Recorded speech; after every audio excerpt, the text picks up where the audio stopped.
ਜੈ ਗੁਰਦੇਵ, ਜੈ ਭੀਮ, ਨਮੋ ਬੁਦਾਏ, ਸਤਿ ਸ਼੍ਰੀ ਅਕਾਲ। ਸਾਥੀਓ, ਜੋ ਅਸੀਂ ਅੱਜ ਪ੍ਰੋਗਰਾਮ ਲੈ ਕੇ ਆਏ ਹਾਂ ਉਹ ਗੁਰੂ ਰਵਿਦਾਸ ਜੀ ਮਹਾਰਾਜ ਨੂੰ ਸਮਰਪਿਤ ਪ੍ਰੋਗਰਾਮ ਹੈ। ਸੰਕਲਪ ਪ੍ਰੋਗਰਾਮ ਹੈ। ਸੰਕਲਪ ਸਾਨੂੰ ਹੀ ਲੈਣੇ ਪੈਣੇ ਆ। ਅੱਜ ਦੇ ਜੋ ਸਾਡੇ ਮੁੱਖ ਮਹਿਮਾਨ ਹਨ ਉਹ ਕਿਸੇ ਜਾਣ ਪਹਿਚਾਣ ਦੇ ਮੁਹਤਾਜ ਨਹੀਂ ਹਨ। ਉਹਨਾਂ ਨੇ ਆਪਣੀ ਜ਼ਿੰਦਗੀ ਵਿੱਚ ਬਹੁਤ ਕੰਮ ਕੀਤਾ ਹੈ ਮਹਾਪੁਰਸ਼ਾਂ ਦੀ ਵਿਚਾਰਧਾਰਾ ਤੇ। Memorial committee Ambedkar UK Britain ਦੇ ਸਾਬਕਾ ਪ੍ਰਧਾਨ ਦੇਵਲਾਲ ਸੁਮਨ ਜੀ ਸਾਡੇ ਸਟੂਡੀਓ ਵਿੱਚ ਹਾਜ਼ਰ ਹਨ। ਅੱਜ ਅਸੀਂ ਉਹਨਾਂ ਤੋਂ ਜਾਣਾਂਗੇ ਕਿ ਗੁਰੂ ਰਵਿਦਾਸ ਜੀ ਦੀ ਵਿਚਾਰਧਾਰਾ ਜੋ ਹੈ ਉਹ ਗਿਆਨ ਅਤੇ ਵਿਗਿਆਨ ਦੀ ਵਿਚਾਰਧਾਰਾ ਹੈ। ਪਖੰਡਵਾਦ ਨੂੰ ਕਿਸ ਤਰ੍ਹਾਂ ਟੱਕਰ ਦਿੰਦੀ ਹੈ, ਔਰ ਅਸੀਂ ਇਹ ਵੀ ਜਾਣਾਂਗੇ ਅੱਜ ਅਸੀਂ ਖੜੇ ਕਿੱਥੇ ਹਾਂ, ਔਰ ਮਹਾਪੁਰਸ਼ਾਂ ਦੀ ਵਿਚਾਰਧਾਰਾ ਨੂੰ ਕਿਉਂ ਨਹੀਂ ਅਪਣਾ ਸਕੇ ਅਸੀਂ, ਕਿਉਂਕਿ ਉਹਨਾਂ ਦਾ ਜੋ ਗਿਆਨ ਹੈ, ਉਹਨਾਂ ਨੇ ਜੋ ਕਿਤਾਬਾਂ ਪੜ੍ਹੀਆਂ ਹਨ, ਬਹੁਤ ਜ਼ਿਆਦਾ ਉਹਨਾਂ ਦੀ ਸਟੱਡੀ ਹੈ। ਔਰ ਇਕੱਲੀ ਸਟੱਡੀ ਨਹੀਂ ਹੈਗੀ, ਜਿਸ ਵਿੱਦਿਆ ਦੀ ਗੱਲ ਕਰਦੇ ਸੀ ਗੁਰੂ ਰਵਿਦਾਸ ਮਹਾਰਾਜ, ਉਹ ਵਿੱਦਿਆ ਸੂੰਢ ਵਿਖੇ ਉਹਨਾਂ ਨੇ ਇੱਕ ਸਕੂਲ ਖੋਲ ਕੇ ਉੱਥੇ ਮਹਾਪੁਰਸ਼ਾਂ ਦੀ ਵਿਚਾਰਧਾਰਾ ਜਿਹੜੀ ਆ ਪਬਲਿਕ ਨੂੰ ਦੱਸੀ ਜਾਂਦੀ ਹੈ, ਬੱਚਿਆਂ ਨੂੰ ਸਮਝਾਈ ਜਾਂਦੀ ਆ। ਸੋ ਇੱਥੇ ਬਸ ਨਹੀਂ ਹੋ ਜਾਂਦੀ।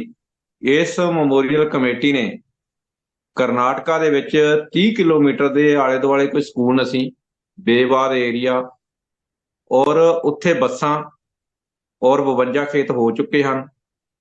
ਉੱਥੇ ਪ੍ਰਾਇਮਰੀ ਤੋਂ ਲੱਗ ਕੇ 10ਵੀਂ ਤੱਕ ਸਕੂਲ ਜਿਹੜਾ ਆ ਉਹ ਬਣ ਚੁੱਕਾ ਹੈ। ਜਿਸ ਅਵਿਦਿਆ ਦੀ ਗੱਲ ਕਰਦੇ ਸੀ ਗੁਰੂ ਰਵਿਦਾਸ ਮਹਾਰਾਜ, ਔਰ ਵਿੱਦਿਆ ਦੀ ਗੱਲ ਕਰਦੇ ਸੀ, ਉਹ ਵਿੱਦਿਆ ਦੇ ਦੁਆਰ ਸਰਕਾਰਾਂ ਨੇ ਤਾਂ ਜਿਹੜੇ ਆ ਲੋਕਾਂ ਕੋਲ ਖੋਲ੍ਹੇ।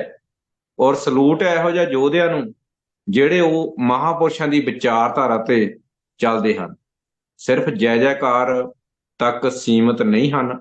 ਔਰ ਅਸਲ ਰੂਪ ਦੇ ਵਿੱਚ ਕਹਿ ਸਕਦੇ ਹਾਂ ਕਿ ਜਿਹੜੀਆਂ ਇਸ ਤਰ੍ਹਾਂ ਦੀਆਂ ਕਮੇਟੀਆਂ ਹੁੰਦੀਆਂ, ਅਸਲ ਵਿੱਚ ਉਹਨਾਂ ਦੇ ਮੈਂਬਰ ਕਿਸ ਤਰ੍ਹਾਂ ਦੇ ਹੋਣਗੇ। ਸੋ ਜ਼ਿਆਦਾ ਸਮਾਂ ਨਾ ਲੈਂਦਾ ਹੋਇਆ, ਦੇਵਲਾਲ ਸੁਮਨ ਜੀ, ਆਪ ਜੀ ਦਾ ਸਵਾਗਤ ਹੈ ਏਕ ਕਦਮ ਪਰਿਵਰਤਨ ਕੀ ਟੀਮ ਵੱਲੋਂ। ਜੈ ਭੀਮ, ਜੈ ਭਾਰਤ, ਜੈ ਗੁਰਦੇਵ ਜੀ। ਨਮੋ ਬੁੱਧਾਏ, ਜੈ ਭੀਮ, ਜੈ ਗੁਰਦੇਵ ਜੀ। ਬਲਵਿੰਦਰ ਬਹੁਤ ਜੀ, ਤੁਹਾਡਾ ਬਹੁਤ ਬਹੁਤ ਧੰਨਵਾਦ ਹੈ। ਤੇ ਅੱਜ ਬਹੁਤ ਹੀ ਵਧੀਆ ਵਿਸ਼ਾ ਤੁਸੀਂ ਲੈ ਕੇ ਆਏ ਹੋ। ਸਭ ਤੋਂ ਪਹਿਲਾਂ ਤਾਂ ਮਹਾਕਾਰਨਿਕ ਤਥਾਗਤ ਭਗਵਾਨ ਬੁੱਧ ਜੀ ਨੂੰ ਕੋਟੀ ਕੋਟੀ ਪ੍ਰਣਾਮ ਕਰਦਾ ਹੋਇਆ, ਪਰਮ ਪੂਜੀਏ ਸਤਿਗੁਰੂ ਰਵਿਦਾਸ ਜੀ ਨੂੰ ਕੋਟੀ ਕੋਟੀ ਨਮਨ, ਪਰਮ ਪੂਜੀਏ ਬਾਬਾ ਸਾਹਿਬ ਡਾਕਟਰ ਅੰਬੇਡਕਰ ਜੀ ਨੂੰ ਬੋਧੀ ਸਤਵ ਵਿਸ਼ਵ ਰਤਨ ਬਾਬਾ ਸਾਹਿਬ ਡਾਕਟਰ ਅੰਬੇਡਕਰ ਜੀ ਨੂੰ ਕੋਟੀ ਕੋਟੀ ਨਮਨ ਕਰਦੇ ਹਾਂ। ਤੇ ਅੱਜ ਜਿਹੜੇ ਦਰਸ਼ਕ ਸਾਨੂੰ ਦੇਖ ਰਹੇ ਹਨ, ਤੇ ਉਹਨਾਂ ਨੂੰ ਸਾਰਿਆਂ ਨੂੰ ਸਤਿਗੁਰੂ ਰਵਿਦਾਸ ਜੀ ਦੇ ਜੋ ਕਿ ਜਨਮ ਦਿਨ ਦੇ ਉੱਪਰ ਮੈਂ ਸਾਰੇ ਜਗਤ ਨੂੰ ਲੱਖ ਲੱਖ ਵਧਾਈ ਦਿੰਦਾ ਹਾਂ। ਤੇ ਸਭ ਨੂੰ ਪਿਆਰ ਤੇ ਸਤਿਕਾਰ ਦੇ ਨਾਲ ਨਮੋ ਬੁੱਧਾਏ, ਜੈ ਭੀਮ, ਜੈ ਪ੍ਰਬੁੱਧ ਭਾਰਤ ਜੀ। ਤੇ ਬਹੁਤ ਵਧੀਆ ਇਹ ਤੁਸੀਂ ਉਪਰਾਲਾ ਕਰ ਰਹੇ ਆ। ਤਾਂ we are proud of you. Doctor Ambedkar memorial committee great Britain of ਦੇ ਮਾਧਿਅਮ ਤੋਂ ਮੈਂ ਤੁਹਾਨੂੰ ਸਾਰਿਆਂ ਨੂੰ ਸਲੂਟ ਕਰਦਾ ਕਿ ਤੁਸੀਂ ਬਹੁਤ ਵਧੀਆ ਇਹ ਜੋ ਤਥਾਗਤ ਭਗਵਾਨ ਬੁੱਧ ਦਾ ਤੇ ਬਾਬਾ ਸਾਹਿਬ ਡਾਕਟਰ ਅੰਬੇਡਕਰ ਜੀ ਦਾ, ਉਹ ਸਾਡੇ ਮਹਾਪੁਰਸ਼ਾਂ ਦਾ ਜਿਹੜਾ ਮਿਸ਼ਨ ਆ, ਉਹਦਾ ਪ੍ਰਚਾਰ ਤੇ ਪ੍ਰਸਾਰ ਕਰ ਰਹੇ ਹਾਂ। ਤੇ ਅੱਜ ਆਪਾਂ ਗੱਲ ਕਰ ਰਹੇ ਹਾਂ ਕਿ ਸਤਿਗੁਰੂ ਰਵਿਦਾਸ ਜੀ ਦੀ।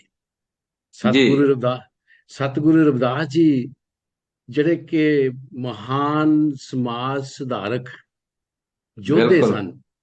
ਕਿਉਂਕਿ ਜਿਸ ਤਰ੍ਹਾਂ ਕਿ ਤਥਾਗਤ ਭਗਵਾਨ ਬੁੱਧ ਜੀ ਕਹਿੰਦੇ ਹਨ ਕਿ ਜੋ ਲੋਕ, ਜੋ ਸਮਾਜ ਆਪਣੇ ਮਹਾਪੁਰਸ਼ਾਂ ਨੂੰ, ਆਪਣੇ ਬਜ਼ੁਰਗਾਂ ਨੂੰ, ਉਹਨਾਂ ਨੂੰ ਯਾਦ ਕਰਦਾ ਹੈ, ਉਹਨਾਂ ਦੇ ਜਨਮ ਦਿਹਾੜੇ ਮਨਾਉਂਦਾ ਹੈ ਤੇ ਉਹਨਾਂ ਦੇ ਦੱਸੇ ਹੋਏ ਕਦਮਾਂ ਉੱਤੇ ਚੱਲਦਾ ਹੈ, ਤੇ ਉਹ ਕੌਮਾਂ, ਉਹ ਸਮਾਜ ਹਮੇਸ਼ਾ ਤਰੱਕੀਆਂ ਕਰਦੇ ਹਨ।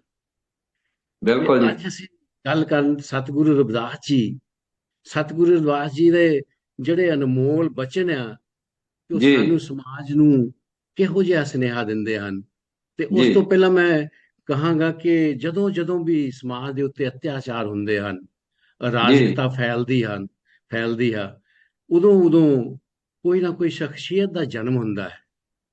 ਤੇ ਜਦੋਂ ਉਹ ਬਿਲਕੁਲ ਜੀ। ਸ਼ਖਸੀਅਤ ਜਨਮ ਲੈਂਦੀ ਹੈ ਤੇ ਹੌਲੀ ਹੌਲੀ ਜਦੋਂ ਉਹ ਵੱਡੇ ਹੁੰਦੇ ਹਨ ਤੇ ਉਹ ਸਮਾਜ ਦੀ ਨਬਜ਼ ਨੂੰ ਪਛਾਣਦੇ ਹਨ। ਤੇ ਉਹ ਜਿਹੜੇ ਮਹਾਪੁਰਸ਼ ਹੁੰਦੇ ਹਨ, ਜਿਸ ਤਰ੍ਹਾਂ ਕਿਸੇ ਨੇ ਬਹੁਤ ਸੋਹਣਾ ਕਿਹਾ ਹੈ ਕਿ ਹੋਣਹਾਰ ਬਲਵਾਨ ਕੇ ਹੋਤ ਹੈ ਚਿਕਨੇ ਚਿਕਨੇ ਪਾਤ, ਕਿ ਹਮ, ਜਿਹੜੀਆਂ ਇਹੋ ਜਿਹੀਆਂ ਮਹਾਨ ਸ਼ਖਸੀਅਤਾਂ ਹੁੰਦੀਆਂ ਹਨ, ਉਹਨਾਂ ਦੀ ਮਹਾਨਤਾ ਜਿਹੜੀ ਆ ਉਹ ਉਹਨਾਂ ਦੇ ਜਨਮ ਤੋਂ ਹੀ ਦਿਖਣ ਲੱਗ ਜਾਂਦੀ ਹੈ। ਜੀ ਤੇ ਜੀ ਇਹੋ ਜਿਹੇ ਸਨ ਸਾਡੇ ਸਤਿਗੁਰੂ ਰਵਿਦਾਸ ਜੀ। ਉਹਨਾਂ ਜੀ ਦਾ ਜਨਮ ਹੋਇਆ ਇੱਕ ਗਰੀਬ ਘਰਾਣੇ ਦੇ ਵਿੱਚ, ਉਹ ਸਮਾਜ ਦੇ ਵਿੱਚ ਜਿਨ੍ਹਾਂ ਨੂੰ ਸਦੀਆਂ ਤੋਂ ਲਤਾੜਿਆ ਜਾ ਰਿਹਾ ਸੀ। ਤਾਂ ਜਦੋਂ ਬਿਲਕੁਲ ਜਦੋਂ ਜਿੱਦਾਂ ਜਿੱਦਾਂ ਉਹ ਵੱਡੇ ਹੁੰਦੇ ਆ ਤੇ ਉਹ ਸਮਝਦੇ ਆ ਸਮਾਜ ਦੀ ਦਸ਼ਾ ਨੂੰ, ਸਮਝਦੇ ਸਮਝਦੇ ਤਾਂ ਉਹ ਦੇਖਦੇ ਆ ਕਿ ਇਹ ਕਿਉਂ, ਇਹ ਸਮਾਜ, ਮੇਰਾ ਸਮਾਜ ਜਿਹੜਾ ਆ, ਇਹਨਾਂ ਦੀ ਕਿਉਂ ਇਹੋ ਜਿਹੀ ਦੁਰਦਸ਼ਾ ਹੈ। ਜੀ। ਉਹਨਾਂ ਨੇ ਸਮੇਂ ਨੂੰ, ਨਮਾਜ਼ ਨੂੰ, ਨਬਜ਼ ਨੂੰ ਪਛਾਣ ਕੇ ਤਾਂ ਇਹੋ ਜਿਹੇ ਪੁਰਸ਼ ਫਿਰ ਇੱਕ ਬਗਾਵਤ ਦਾ ਝੰਡਾ ਚੁੱਕ ਲੈਂਦੇ ਆ। ਤੇ ਬਿਲਕੁਲ ਇਹ ਸਨ ਸਾਡੇ ਸਤਿਗੁਰ ਰਵਿਦਾਸ ਜੀ, ਜਿਨ੍ਹਾਂ ਨੇ ਇੱਕ ਬਗਾਵਤ ਦਾ ਝੰਡਾ ਚੁੱਕਿਆ ਉਸ ਸਮੇਂ ਦੀ ਜਿਹੜੀ ਮਨੁੱਖਤਾ ਦੇ ਉੱਤੇ ਹੁੰਦਾ ਹੋਇਆ ਅਤਿਆਚਾਰ ਸੀ। ਤਾਂ ਇਹ ਫਿਰ ਜਿਹੜੇ ਮਹਾਪੁਰਸ਼ ਹੁੰਦੇ ਹਨ, ਇਹ ਆਪਣੇ ਇਤਿਹਾਸ ਨੂੰ ਦੇਖਦੇ ਹਨ, ਜੀ। ਉਹਦੇ ਬਾਰੇ ਗਿਆਨ ਪ੍ਰਾਪਤ ਕਰਦੇ ਹਨ। ਤਾਂ ਜਦੋਂ ਫਿਰ ਇਹਨਾਂ ਨੂੰ ਗਿਆਨ ਹੁੰਦਾ ਤੇ ਉਹਦਾ ਕਾਰਨ ਲੱਭਦੇ ਹਨ ਕਿ ਮੇਰਾ ਇਹ ਸਮਾਜ ਜਿਹੜਾ ਆ, ਇਹਦੀ ਕਿਉਂ ਇਹੋ ਜਿਹੀ ਹਾਲਤ ਹੋਈ ਹੈ। ਤਾਂ ਬਿਲਕੁਲ ਉੱਥੇ ਸਤਿਗੁਰੂ ਰਵਿਦਾਸ ਜੀ ਜਦੋਂ ਉਹ ਦੇਖਦੇ ਆ ਕਿ ਸਾਡੇ ਪੂਰਵਜ ਤਾਂ ਇੱਥੇ ਦੇ ਰਾਜੇ ਮਹਾਰਾਜੇ ਹੁੰਦੇ ਸਨ, ਬਿਲਕੁਲ ਜੀ। ਬਿਲਕੁਲ ਤੇ ਇਹਨਾਂ ਉਸ ਸਮੇਂ ਦੇ ਹਾਕਮਾਂ ਨੂੰ ਉਹਨਾਂ ਨੇ ਵੰਗਾਰਿਆ। ਬਿਲਕੁਲ ਤੇ ਸਾਡੇ ਪੂਰਵਜਾਂ ਦੇ ਇਹ ਭਾਰਤ ਦੇ ਮਹਾਰਾਜੇ ਹੁੰਦੇ ਹੋਏ ਸੀ, ਤਾਂ ਇਹਨਾਂ ਦੀ ਹਾਲਤ ਇਸ ਤਰ੍ਹਾਂ ਕਿੱਦਾਂ ਹੋ ਗਈ। ਜੀ ਜੀ ਜੀ ਤਾਂ ਉਹਦੇ ਵਿੱਚ ਫਿਰ ਉਸ ਨੂੰ, ਹਾਲਤ ਨੂੰ ਪਛਾਣ ਕੇ ਉਹਦਾ ਕਾਰਨ ਲੱਭਦੇ ਆ। ਜੀ ਹੁਣ ਇੱਥੇ ਇੱਥੇ ਹੁਣ ਆਪਾਂ ਉਹਨਾਂ ਦੀ ਬਾਣੀ ਬਾਰੇ ਆਉਂਦੇ ਆ। ਦੇਖੋ, ਉਹਨਾਂ ਦੀ ਬਾਣੀ ਸਾਨੂੰ ਦੱਸਦੀ ਆ ਕਿ ਜਦੋਂ ਇਹੋ ਜਿਹੇ ਮਹਾਪੁਰਸ਼ ਹੁੰਦੇ ਆ, ਸਮਾਜ ਦੇ ਮਹਾ ਸੁਧਾਰਕ, ਜਿਹੜੇ ਸਮਾਜ ਸੁਧਾਰਕ ਹੁੰਦੇ ਹਨ, ਉਹਨਾਂ ਨੇ ਉੱਥੇ ਫਿਰ ਦੇਖੋ ਕਿਹੋ ਜਿਹੀ ਬਾਣੀ ਦਾ ਉਚਾਰਨ ਕੀਤਾ। ਬਿਲਕੁਲ ਤ੍ਰਿਪਤ ਏਕ ਸੇਜ ਸੁਖ ਸੂਤਾ, ਜੀ ਸੁਪਨੇ ਪਿਆ ਭਿਖਾਰੀ, ਅਸ਼ਰਤ ਰਾਜ ਬਹੁਤ ਦੁੱਖ ਪਾਇਓ, ਸੋ ਗਤ ਪਈ ਹਮਾਰੀ। ਜੀ ਇਹਦਾ ਪੰਜਾਬੀ ਦੇ ਵਿੱਚ ਅਰਥ ਹੈ, ਆਪਣੇ ਬਹੁਤ ਬਲਵਿੰਦਰ ਬਹੁਤ ਜੀ, ਸੁਖ ਜੀ ਪੂਰਵਕ ਜੀਵਨ ਬਤੀਤ ਕਰਨ ਵਾਲੇ ਸਾਡੇ ਜੀ ਸ਼ਾਸਕ ਪੁਰਖਿਆਂ ਦੇ ਰਾਜ ਨੂੰ ਸੁਪਨਿਆਂ ਦੀ ਤਰ੍ਹਾਂ ਖੋਹ ਕੇ ਭਿਖਾਰੀ ਬਣਾ ਦਿੱਤਾ ਗਿਆ। ਬਿਲਕੁਲ ਅਸੀਂ ਰਾਜੇ ਮਹਾਰਾਜਿਆਂ ਤੋਂ ਭਿਖਾਰੀ ਬਣ ਗਏ। ਜੀ ਜੀ ਰਾਜ ਭਾਗ ਹੋਏ ਜਾਣ ਤੋਂ ਬਾਅਦ ਅਸੀਂ ਬਹੁਤ ਦੁੱਖ ਸਹੇ। ਬਿਲਕੁਲ ਇਹੀ ਵਜ੍ਹਾ ਹੈ ਕਿ ਸਾਡੀ ਇਹ ਤਰਸਯੋਗ ਹਾਲਤ ਬਣ ਗਈ। ਬਿਲਕੁਲ ਹੁਣ ਇੱਥੇ ਜਦੋਂ ਅਸੀਂ ਸਤਿਗੁਰੂ ਰਵਿਦਾਸ ਜੀ ਨੂੰ ਜਦੋਂ ਉਹਨਾਂ ਨੇ ਦੇਖਿਆ, ਤਾਂ ਕਿਉਂਕਿ ਜਦੋਂ ਤਥਾਗਤ ਭਗਵਾਨ ਬੁੱਧ ਜੀ ਨੇ ਕਿਹਾ ਆ ਕਿ ਕੋਈ ਵੀ ਦੁੱਖ ਆ ਜਾਂ ਕੋਈ ਵੀ ਚੀਜ਼ ਆ, ਉਹਦਾ ਕਾਰਨ ਆ। ਬਿਲਕੁਲ ਤੇ ਸਤਿਗੁਰੂ ਰਵਿਦਾਸ ਜੀ ਨੇ ਇਹ ਦੁੱਖਾਂ ਦਾ ਕਾਰਨ ਲੱਭਿਆ ਕਿ ਮੇਰਾ ਸਮਾਜ ਦੁਖੀ ਕਿਉਂ ਆ। ਬਿਲਕੁਲ ਜੀ ਤੇ ਕਾਰਨ ਲੱਭਦੇ ਆ, ਮਾਧੋ ਅਵਿਦਿਆ ਹਿਤ ਕੀਨ, ਵਿਵੇਕ ਦੀਪ ਮਲੀਨ। ਬਿਲਕੁਲ ਜੀ ਤੇ ਮੇਰੇ ਸਮਾਜ ਨੂੰ ਵਿਦਿਆ ਤੋਂ ਵਾਂਝਾ ਰੱਖਿਆ ਗਿਆ, ਹਾਂਜੀ ਉਹਨਾਂ ਤੋਂ ਗਿਆਨ ਖੋਹ ਲਿਆ ਗਿਆ। ਬਿਲਕੁਲ ਤਾਂ ਜਿਸ ਕਰਕੇ ਮੇਰੇ ਸਮਾਜ ਦੀ ਆਹ ਹਾਲਤ ਹੋਈ ਆ। ਅਗਰ ਉਹਨਾਂ ਦੇ ਵਿੱਚ ਉਹਨਾਂ ਤੋਂ ਗਿਆਨ ਨਾ ਖੋਇਆ ਜਾਂਦਾ, ਵਿਦਿਆ ਨਾ ਖੋਈ ਜਾਂਦੀ, ਤਾਂ ਇਹ ਵਿਦਿਆ ਦੇ ਨਾ ਹੋਣ ਕਰਕੇ ਇਹਨਾਂ ਦਾ ਜਿਹੜਾ ਵਿਵੇਕ ਆ ਉਹ ਮਲੀਨ ਹੋ ਗਿਆ। ਵਿਵੇਕ ਜਿਹੜਾ ਆ ਉਹ ਜਿਸ ਤਰ੍ਹਾਂ ਇੱਕ ਲੈਂਪ ਆ, ਲੈਂਪ ਦੇ ਜਦੋਂ ਆਪਾਂ ਲਾਲਟਨ ਦੀ ਗੱਲ ਕਰਦੇ ਆ, ਉੱਤੇ ਉਹ ਜਿਹੜੀ ਉਹਦਾ ਸ਼ੀਸ਼ਾ ਹੁੰਦਾ ਆ, ਉਹ ਧੂਏ ਦੇ ਨਾਲ ਮਲੀਨ ਹੋ ਜਾਂਦਾ, ਰੋਸ਼ਨੀ ਜਿਹੜੀ ਆ ਉਹਦੇ ਵਿੱਚੋਂ ਨਹੀਂ ਆਉਂਦੀ। ਜੀ ਜੀ ਜੀ ਤਾਂ ਇਹ ਹਾਲਤ ਸਮਾਜ ਦੀ ਹੋਈ ਵਿਦਿਆ ਦੇ ਨਾ ਹੋਣ ਕਰਕੇ। ਤਾਂ ਬਿਲਕੁਲ ਇਹ ਤੇ ਉੱਥੇ ਫਿਰ ਸਾਨੂੰ ਸਤਿਗੁਰੂ ਰਵਿਦਾਸ ਜੀ ਫਿਰ ਸਾਨੂੰ ਇੱਕ ਇਹੋ ਜਿਹਾ ਸੁਨੇਹਾ ਦਿੰਦੇ ਹਨ ਕਿ ਜੀ ਸਾਨੂੰ ਕੀ ਕਰਨਾ ਚਾਹੀਦਾ। ਜੀ ਹੁਣ ਜਦੋਂ ਅਸੀਂ ਵਿਦਿਆ ਦੀ ਗੱਲ ਕਰਦੇ ਹਾਂ, ਤੇ ਸਭ ਤੋਂ ਪਹਿਲਾਂ ਜਿਸ ਤਰ੍ਹਾਂ ਤਥਾਗਤ ਭਗਵਾਨ ਬੁੱਧ ਨੇ ਕਿਹਾ ਕਿ ਸਾਰੇ ਦੁੱਖਾਂ ਦਾ ਕਾਰਨ ਜਿਹੜਾ ਆ ਉਹ ਵਿਦਿਆ ਹੈ, ਜੀ, ਅਗਿਆਨਤਾ ਹੈ। ਵਿਗਿਆਨਤਾ। ਤੇ ਅਗਿਆਨਤਾ ਦੇ ਕਾਰਨ ਇਹ ਜਿਹੜਾ ਵਿਵੇਕ ਆ, ਉਹਦੀ ਰੋਸ਼ਨੀ ਜਿਹੜੀ ਆ, ਉਹ ਵਿਵੇਕ ਜਿਹੜਾ ਬੁਝਿਆ ਹੋਇਆ ਆ, ਇਹਨਾਂ ਨੂੰ ਜੀ, ਸਭ ਤੋਂ ਪਹਿਲਾਂ ਵਿਦਿਆ ਦਾ। ਤੇ ਹੁਣ ਅਸੀਂ ਇਦਾਂ ਹੀ ਕਰਦੇ ਕਰਦੇ, ਜਦੋਂ ਅਸੀਂ ਇਹ ਮਹਾਂਪੁਰਸ਼ਾਂ ਨੂੰ ਯਾਦ ਕਰਦੇ ਹਾਂ ਕਿ ਤਥਾਗਤ ਬੁੱਧੀ, ਇੱਕ ਬਾਣੀ ਦੇ ਵਿੱਚ ਇਹ ਸ਼ਲੋਕ ਆਉਂਦਾ ਆ, ਅਵਿਜਿਆ ਪਚਇਆ ਸੰਖਾਰਾ। ਜੀ, ਇਹ ਬਿਲਕੁਲ ਜਿੱਦਾਂ ਆਪਾਂ ਕਹਿੰਦੇ ਆ ਕਿ ਮਾਧੋ ਅਵਿਦਿਆ ਹਿਤ ਕੀਨ, ਵਿਵੇਕ ਦੀਪ ਮਲੀਨ। ਇਹੀ ਤਥਾਗਤ ਭਗਵਾਨ ਬੁੱਧ ਕਹਿੰਦੇ ਆ ਜੀ, ਕਿ ਅਗਿਆਨਤਾ ਕਰਕੇ ਸਾਰੇ ਸੰਸਾਰ ਦੇ ਵਿੱਚ ਦੁੱਖ ਨੇ। ਜੀ। ਤਾਂ ਇਹ ਹੈ ਸਤਿਗੁਰੂ ਗੁਰੂ ਰਵਿਦਾਸ ਜੀ ਦੀ ਬਾਣੀ। ਅਗਰ ਅਸੀਂ ਇਸ ਬਾਣੀ ਨੂੰ ਚੰਗੀ ਤਰ੍ਹਾਂ ਸਮਝ ਲਈਏ ਤਾਂ ਉਸ ਬਿਲਕੁਲ। ਉੱਤੇ, ਬਾਣੀ ਨੂੰ ਸਮਝ ਕੇ, ਜਾਣ ਕੇ, ਉਸ ਤੇ ਚੱਲ ਕੇ, ਤਾਂ ਫਿਰ ਅਸੀਂ ਆਪਣੇ ਆਪ ਨੂੰ ਵੀ ਸੁਖੀ ਬਣਾ ਸਕਦੇ ਹਾਂ, ਤੇ ਆ ਜਿਹੜੀ ਸਾਡੇ ਸਮਾਜ ਦੀ ਦੁਰਦਸ਼ਾ ਆ, ਉਹਨੂੰ ਵੀ ਸੁਧਾਰ ਸਕਦੇ ਹਾਂ। ਦੱਸ ਸਕਦੇ ਹਾਂ। ਬਹੁਤ ਬਹੁਤ ਧੰਨਵਾਦ ਜੀ ਸੁਮਨ ਸਾਹਿਬ। ਗੁਰੂ ਰਵਿਦਾਸ ਮਹਾਰਾਜ ਜਿੱਥੇ ਵਿਦਿਆ ਦੀ ਗੱਲ ਕਰਦੇ, ਉੱਥੇ ਸਮਾਜ ਦੇ ਦੁੱਖਾਂ ਦਰਦਾਂ ਦੀ ਵੀ ਗੱਲ ਕਰਦੇ ਆ। ਜੀ ਜੀ ਜਿਸ ਤਰ੍ਹਾਂ ਉਹ ਕਹਿੰਦੇ ਹਨ ਕਿ ਦਾਰਦ ਦੁੱਖ ਸਭ ਹੋ ਹਸੇ ਐਸੀ ਦਸ਼ਾ ਹਮਾਰੀ। ਜੀ ਦੇਖੋ ਕਿੱਦਾਂ ਉਹ ਇੱਕ ਮੰਨ ਕੇ ਸਮਾਜ ਦੀ ਜਿਹੜੀ ਦੁਰਦਸ਼ਾ ਆ ਉਹਦੀ ਗੱਲ ਕਰ ਰਹੇ ਆ ਨਾ। ਜੀ ਤੇ ਜੀ ਫਿਰ ਜਾਤੀ, ਮਤਲਬ ਕਿ ਫਿਰ ਜਾਤੀ ਨੂੰ ਵੀ ਨਹੀਂ ਮੰਨਦੇ। ਬਿਲਕੁਲ ਰਵਿਦਾਸ ਜਾਤ ਕੇ ਕਾਰਨੇ ਹੋਤ ਨਾ ਕੋਈ ਨੀਚ। ਬਿਲਕੁਲ। ਤੇ ਸੋਚਣ ਵਾਲੀ ਗੱਲ ਹੈ ਕਿ ਬਾਬਾ ਸਾਹਿਬ ਨੇ, ਜੇਕਰ ਗੁਰੂ ਰਵਿਦਾਸ ਮਹਾਰਾਜ ਨੇ ਜਾਂ ਹੋਰ ਮਹਾਂਪੁਰਸ਼ਾਂ ਨੇ ਜਿਨ੍ਹਾਂ ਨੇ ਕ੍ਰਾਂਤੀ ਦਾ ਅੰਦੋਲਨ ਲੜਿਆ, ਸਾਰੀ ਜ਼ਿੰਦਗੀਆਂ ਲਾਈਆਂ, ਉਹਨਾਂ ਨੇ ਜਾਤੀ ਨੂੰ ਟੱਕਰ ਦਿੱਤੀ। ਬਿਲਕੁਲ ਅੱਜ ਆਪਾਂ ਦੇਖ ਰਹੇ ਹਾਂ ਕਿ ਆਪਣੀ ਕਾਟ ਵਿੱਚੋਂ ਅਸੀਂ ਆਪੋ ਆਪਣੇ ਮਹਾਂਪੁਰਸ਼ ਨੂੰ ਲੱਭ ਰਹੇ ਹਾਂ। ਇਹਦਾ ਮਤਲਬ ਹੈਗਾ ਕਿ ਅਸੀਂ ਕਬੀਰ ਜੀ ਨੂੰ, ਸਤਿਗੁਰ ਨਾਮ ਦੇ ਮਹਾਰਾਜ ਨੂੰ, ਉਹਨਾਂ ਨੂੰ ਵੀ ਇਗਨੋਰ ਕਰ ਰਹੇ ਹਾਂ। ਜੀ ਇਹ ਉਸੇ ਤਰ੍ਹਾਂ ਹੋ ਰਿਹਾ ਹੈਗਾ ਜਿਸ ਤਰ੍ਹਾਂ ਕਿ ਪਹਿਲੇ ਸਮੇਂ ਵਿੱਚ ਦੇਖਣ ਨੂੰ ਆਇਆ ਕਿ ਸਿੱਖ ਜਿਹੜੇ ਆ ਉਹ ਗੁਰੂ ਨਾਨਕ ਮਹਾਰਾਜ ਔਰ ਗੁਰੂ ਗੋਬਿੰਦ ਸਿੰਘ ਦੀ ਗੱਲ ਕਰਦੇ ਆ, ਜਦ ਕਿ ਜਿਹੜੀ ਵਿਚਾਰਧਾਰਾ ਸਾਰੇ ਮਹਾਂਪੁਰਸ਼ਾਂ ਦੀ ਇੱਕ ਆ, ਲੜਾਈ ਇੱਕ ਆ। ਇੱਥੇ ਮੈਂ ਥੋੜਾ ਜਿਹਾ ਤੁਹਾਨੂੰ ਇੰਟਰਪਟ ਕਰਦਾ ਜਾਵਾਂ। ਹਾਂਜੀ। ਉਹਦੇ 'ਚ ਇਹ ਆ ਕਿ ਇਹ ਜਿਹੜੇ ਮਹਾਂਪੁਰਸ਼ ਹੁੰਦੇ ਹਨ, ਜੀ। ਇਹ ਜਿਹੜੇ ਸਮਾਜ ਸੁਧਾਰਕ, ਕ੍ਰਾਂਤੀਕਾਰੀ ਯੋਧੇ ਹੁੰਦੇ ਹਨ, ਹਾਂਜੀ। ਇਹਨਾਂ ਦਾ ਕੋਈ ਪਰਿਵਾਰ, ਇਹਨਾਂ ਜੀ, ਦੀ ਕੋਈ ਜਾਤ, ਇਹਨਾਂ ਦਾ ਜੀ। ਕੋਈ ਪਿੰਡ, ਇਹਨਾਂ ਦਾ ਕੋਈ ਮੁਹੱਲਾ, ਇਹਨਾਂ ਦਾ ਕੋਈ ਸ਼ਹਿਰ, ਇਹਨਾਂ ਦਾ ਕੋਈ ਦੇਸ਼ ਨਹੀਂ ਹੁੰਦਾ। ਇਹਨਾਂ ਦਾ ਜਿਹੜਾ ਮੈਸੇਜ ਆ ਉਹ ਸਾਰੀ ਮਾਨਵਤਾ ਲਈ ਹੁੰਦਾ ਆ। ਉਹ ਯੂਨੀਵਰਸਲ ਇਹ ਸੰਤ ਹੁੰਦੇ ਹਨ, ਯੂਨੀਵਰਸਲ ਮਹਾਂਪੁਰਸ਼ ਹੁੰਦੇ ਹਨ। ਯੂਨੀਵਰਸਲ ਦਾ ਮਤਲਬ ਕਿ ਸਾਰੇ ਸੰਸਾਰ ਦੇ ਇਹ ਹੁੰਦੇ ਹਨ। ਤੇ ਜੀ, ਜੀ। ਮਤਲਬ ਇੱਥੇ ਸਾਡੀ ਮਤਲਬ ਇਹ ਆ ਕਿ ਅਗਿਆਨਤਾ ਕਰਕੇ ਅਸੀਂ ਜਾਤਾਂ ਦੇ ਵਿੱਚ ਬੰਨ੍ਹ ਕੇ ਉਹਨਾਂ ਨੂੰ ਆਪਣੇ ਨਾਲ ਹੀ ਬੰਨਣ ਦੀ ਕੋਸ਼ਿਸ਼ ਕਰ ਰਹੇ ਆ। ਜੀ, ਜੀ, ਕਿਉਂਕਿ ਜੀ। ਸਤਿਗੁਰੂ ਰਵਿਦਾਸ ਜੀ ਆ, ਇਹ ਸਤਿਗੁਰੂ ਰਵਿਦਾਸ ਨੂੰ ਕਿਉਂ ਕਿਹਾ ਜਾਂਦਾ ਕਿ ਜਗਤ ਗੁਰੂ? ਬਿਲਕੁਲ। ਕਿਉਂਕਿ ਉਹਨਾਂ ਦੀ ਜਿਹੜੀ ਵਿਚਾਰਧਾਰਾ ਆ, ਉਹਨਾਂ ਦੀ ਜਿਹੜੀ ਫਿਲਾਸਫੀ ਆ, ਉਹ ਸਾਰੇ ਜਗਤ ਵਾਸਤੇ ਆ। ਜਿਸ ਤਰ੍ਹਾਂ ਇੱਕ ਸਾਇੰਟਿਸਟ ਜਿਹੜਾ ਦਵਾਈ ਕੱਢਦਾ ਆ, ਬਣਾਉਂਦਾ ਆ, ਜੀ, ਉਹ ਜੀ। ਜਿਹੜੀ ਦਵਾਈ ਜਿਹੜੀ ਆ ਉਹ ਸਿਰਫ ਸਾਇੰਟਿਸਟ ਦੇ ਪਰਿਵਾਰ ਲਈ ਨਹੀਂ ਹੁੰਦੀ। ਬਿਲਕੁਲ। ਤਾਂ ਉਹ ਦਵਾਈ ਜਿਹੜੀ ਆ ਸਾਰੇ ਸੰਸਾਰ ਦੇ ਜਿਹੜੇ ਦੁਖੀ ਲੋਕ ਆ, ਜਿਹੜੇ ਰੋਗੀ ਲੋਕ ਆ, ਉਹਨਾਂ ਦੇ ਦੁੱਖ ਦੂਰ ਕਰਨ ਲਈ, ਉਹਨਾਂ ਦੇ ਰੋਗ ਦੂਰ ਕਰਨ ਲਈ ਉਹ ਦਵਾਈ ਹੁੰਦੀ ਆ। ਇਸ ਕਰਕੇ ਸਤਿਗੁਰੂ ਰਵਿਦਾਸ ਜੀ ਦੀ ਬਾਣੀ ਜਿਹੜੀ ਆ ਉਹ ਯੂਨੀਵਰਸਲ ਆ। ਲੇਕਿਨ ਬਿਲਕੁਲ ਜੀ। ਇੱਥੇ ਗੱਲ ਇਹ ਆ ਕਿ ਕਿਉਂਕਿ ਸਾਨੂੰ ਵਿਦਿਆ ਤੋਂ ਵਾਂਝੇ ਰੱਖਿਆ ਗਿਆ ਕਰਕੇ ਸਤਿਗੁਰੂ ਰਵਿਦਾਸ ਜੀ ਦੀ ਜਿਹੜੀ ਬਾਣੀ ਸੀ ਉਹ ਸਾਡੇ ਤੋਂ, ਅਸਲੀ ਬਾਣੀ ਜਿਹੜੀ ਆ ਸਾਡੇ ਤੋਂ ਪਰਾਂ ਕਰਕੇ, ਤਾਂ ਕਿਉਂਕਿ ਉਸ ਵੇਲੇ ਬ੍ਰਾਹਮਣਵਾਦ ਦਾ ਜ਼ੋਰ ਸੀ, ਜੀ, ਸਮੰਤਵਾਦ ਜੀ, ਦਾ ਜੀ। ਜ਼ੋਰ ਸੀ।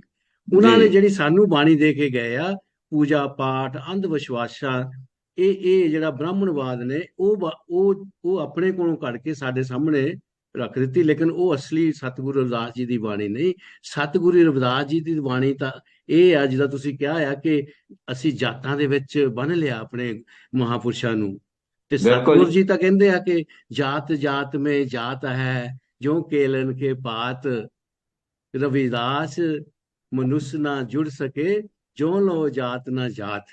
ਵਾਹ ਜੀ ਵਾਹ, ਕੀ ਬਾਤ ਕਿਉਂਕਿ ਹੈ। ਕਿਉਂਕਿ ਸਤਿਗੁਰ ਜੀ ਕਹਿੰਦੇ ਆ ਸਾਨੂੰ ਵੀ ਇਹ ਜਾਤਾਂ ਪਾਤਾਂ ਇਸ ਤਰ੍ਹਾਂ ਬਣਾ ਦਿੱਤੀਆਂ ਗਈਆਂ ਕਿ ਮਨੁੱਖ ਜਿਹੜਾ ਜੁੜ ਕੇ ਇਹ ਇਨਕਲਾਬ ਨਾਲ ਲੈ ਸਕੇ, ਬਗਾਵਤ ਨਾ ਕਰ ਸਕੇ। ਜੀ ਜੀ ਜੀ। ਤਾਂ ਇਹ ਇੱਕ ਕੇਲੇ ਦੇ ਜਿੱਦਾਂ ਕੇਲੇ ਦੇ ਪੱਤੇ ਆ, ਇੱਕ ਛਿੱਲ ਲਾਉਂਗੇ, ਅੱਗੇ ਗਾਂ ਹੋਰ, ਗਾਂ ਅੱਗੇ ਗਾਂ ਹੋਰ। ਇਸੇ ਤਰ੍ਹਾਂ ਜਿਹੜੀਆਂ ਜਾਤਾਂ ਆ, ਜਾਤਾਂ ਤੋਂ ਕਿੱਦਾਂ ਕਾਸਟ, ਸਬ ਕਾਸਟ, ਉਪ ਜਾਤਾਂ, ਇਦਾਂ ਦੀਆਂ ਜਾਤਾਂ ਹੁਣ ਤੱਕ ਜਿੱਦਾਂ ਆਪਾਂ ਜਾਣਦੇ ਹਾਂ ਕਿ 6743 ਜਾਤਾਂ ਦੇ ਵਿੱਚ ਸਾਨੂੰ ਮਤਲਬ ਇੱਕ ਤਰ੍ਹਾਂ ਵੱਖਰੇ ਵੱਖਰੇ ਕਰਕੇ ਰੱਖਿਆ ਆ। ਹਰ ਇੱਕ ਜਾਤ ਅਗਰ ਜੁੜਨ ਦਾ ਕੁਛ ਉਪਰਾਲਾ ਕਰਦੀ ਆ ਕਿ ਸਾਡਾ ਜਿਹੜਾ ਦੁਸ਼ਮਣ ਆ ਉਹ ਜੀ ਸਾਨੂੰ ਇਕੱਠੇ ਨਹੀਂ ਹੋਣ ਦੇ ਰਿਹਾ। ਤੇ ਇਸੇ ਤਰ੍ਹਾਂ ਬਾਬਾ ਸਾਹਿਬ ਡਾਕਟਰ ਅੰਬੇਡਕਰ ਜੀ ਕਹਿੰਦੇ ਆ ਕਿ ਜਦ ਤੱਕ ਅਸੀਂ ਜਾਤਾਂ ਪਾਤਾਂ ਦੇ ਵਿੱਚ ਵੰਡੇ ਰਵਾਂਗੇ ਤਦ ਤੱਕ ਅਸੀਂ ਆਪਣੇ ਸਮਾਜ ਦੀ ਤਰੱਕੀ ਨਹੀਂ ਕਰ ਸਕਾਂਗੇ, ਅਸੀਂ ਬਗਾਵਤ ਨਹੀਂ ਕਰ ਸਕਾਂਗੇ। ਤੇ ਉਹ ਇਹ ਜਿਹੜਾ ਅਤਿਆਚਾਰ, ਅਰਾਜਕਤਾ ਆ, ਇਹਨੂੰ ਅਸੀਂ ਦੂਰ ਨਹੀਂ ਕਰ ਸਕਾਂਗੇ। ਸਾਨੂੰ ਪਹਿਲਾਂ ਤਾਂ ਜਾਤੀ ਵਹੀਨ ਸਮਾਜ ਬਣਾਉਣਾ ਪਏਗਾ। ਬਿਲਕੁਲ ਜੀ। ਤੇ ਸਤਿਗੁਰੂ ਰਵਿਦਾਸ ਜੀ ਵੀ ਸਾਨੂੰ ਇਹ ਕਹਿੰਦੇ ਆ। ਬਿਲਕੁਲ ਜੀ ਬਿਲਕੁਲ ਤਾਂ ਬਿਲਕੁਲ ਸਤਿਗੁਰੂ ਜੀ ਦੀ ਇਹ ਬਾਣੀ ਆ। ਤੇ ਉਹਦੇ ਵਿੱਚ ਫਿਰ ਜਿਸ ਤਰ੍ਹਾਂ ਮੈਂ ਤੁਹਾਨੂੰ ਦੱਸਿਆ ਕਿ ਬਈ ਇੱਕ ਤਾਂ ਉਹਨਾਂ ਨੇ ਕਾਰਨ ਲੱਭ ਲਿਆ ਕਿ ਜੀ। ਕਾਰਨ ਕੀ ਆ, ਮੇਰੇ ਸਮਾਜ ਕਿਉਂ ਉਹਦੀ ਦੁਰਦਸ਼ਾ ਆ। ਤਾਂ ਬਿਲਕੁਲ ਫਿਰ ਜੀ। ਅੱਗੇ ਜਾ ਕੇ ਸਤਿਗੁਰੂ ਰਵਿਦਾਸ ਜੀ ਸਾਨੂੰ ਇੱਕ ਹੋਰ ਅਲੂਣਾ ਦਿੰਦੇ ਆ ਜੀ ਕਿ ਇੱਕ ਜਿੱਦਾਂ ਬਾਬਾ ਸਾਹਿਬ ਡਾਕਟਰ ਅੰਬੇਡਕਰ ਜੀ ਨੇ ਵੀ ਦੱਸਿਆ ਆ ਕਿ ਅਗਰ ਜਿਹੜਾ ਗੁਲਾਮ ਆ, ਗੁਲਾਮੀ ਦਾ ਉਹਨੂੰ ਅਹਿਸਾਸ ਕਰਾ ਦਿੱਤਾ ਜਾਵੇ ਤਾਂ ਜੀ। ਉਹ ਬਗਾਵਤ ਕਰ ਦੇਵੇਗਾ। ਬਿਲਕੁਲ ਇੱਕ ਗੁਲਾਮ ਨੂੰ ਅਹਿਸਾਸ ਕਰ ਦਿੱਤਾ ਜਾਵੇ ਕਿ ਤੂੰ ਵਾਧੂ ਦਾ ਭਾਰ ਢੋ ਰਿਹਾ ਆ ਤਾਂ ਉਹ ਫਿਰ ਉਹ ਭਾਰ ਨੂੰ ਉੱਥੇ ਸੁੱਟ ਦੇਵੇਗਾ। ਬਿਲਕੁਲ ਜੀ। ਤੇ ਇਸੇ ਤਰ੍ਹਾਂ ਸਤਿਗੁਰੂ ਰਵਿਦਾਸ ਜੀ ਆਪਣੀ ਬਾਣੀ ਦੇ ਵਿੱਚ ਦੇਖੋ ਕਿੰਨੇ ਸੁੰਦਰ ਬਾਣੀ ਦੇ ਵਿੱਚ ਸਾਨੂੰ ਸਮਝਾ ਰਹੇ ਆ। ਪਰਾਧੀਨਤਾ ਪਾਪ ਹੈ, ਜਾਨ ਲਿਹੋ ਰੇ ਮੀਤ, ਰਵਿਦਾਸ ਪਰਾਧੀਨ ਕੋ ਕੌਣ ਕਰੇ ਹੈ ਪ੍ਰੀਤ।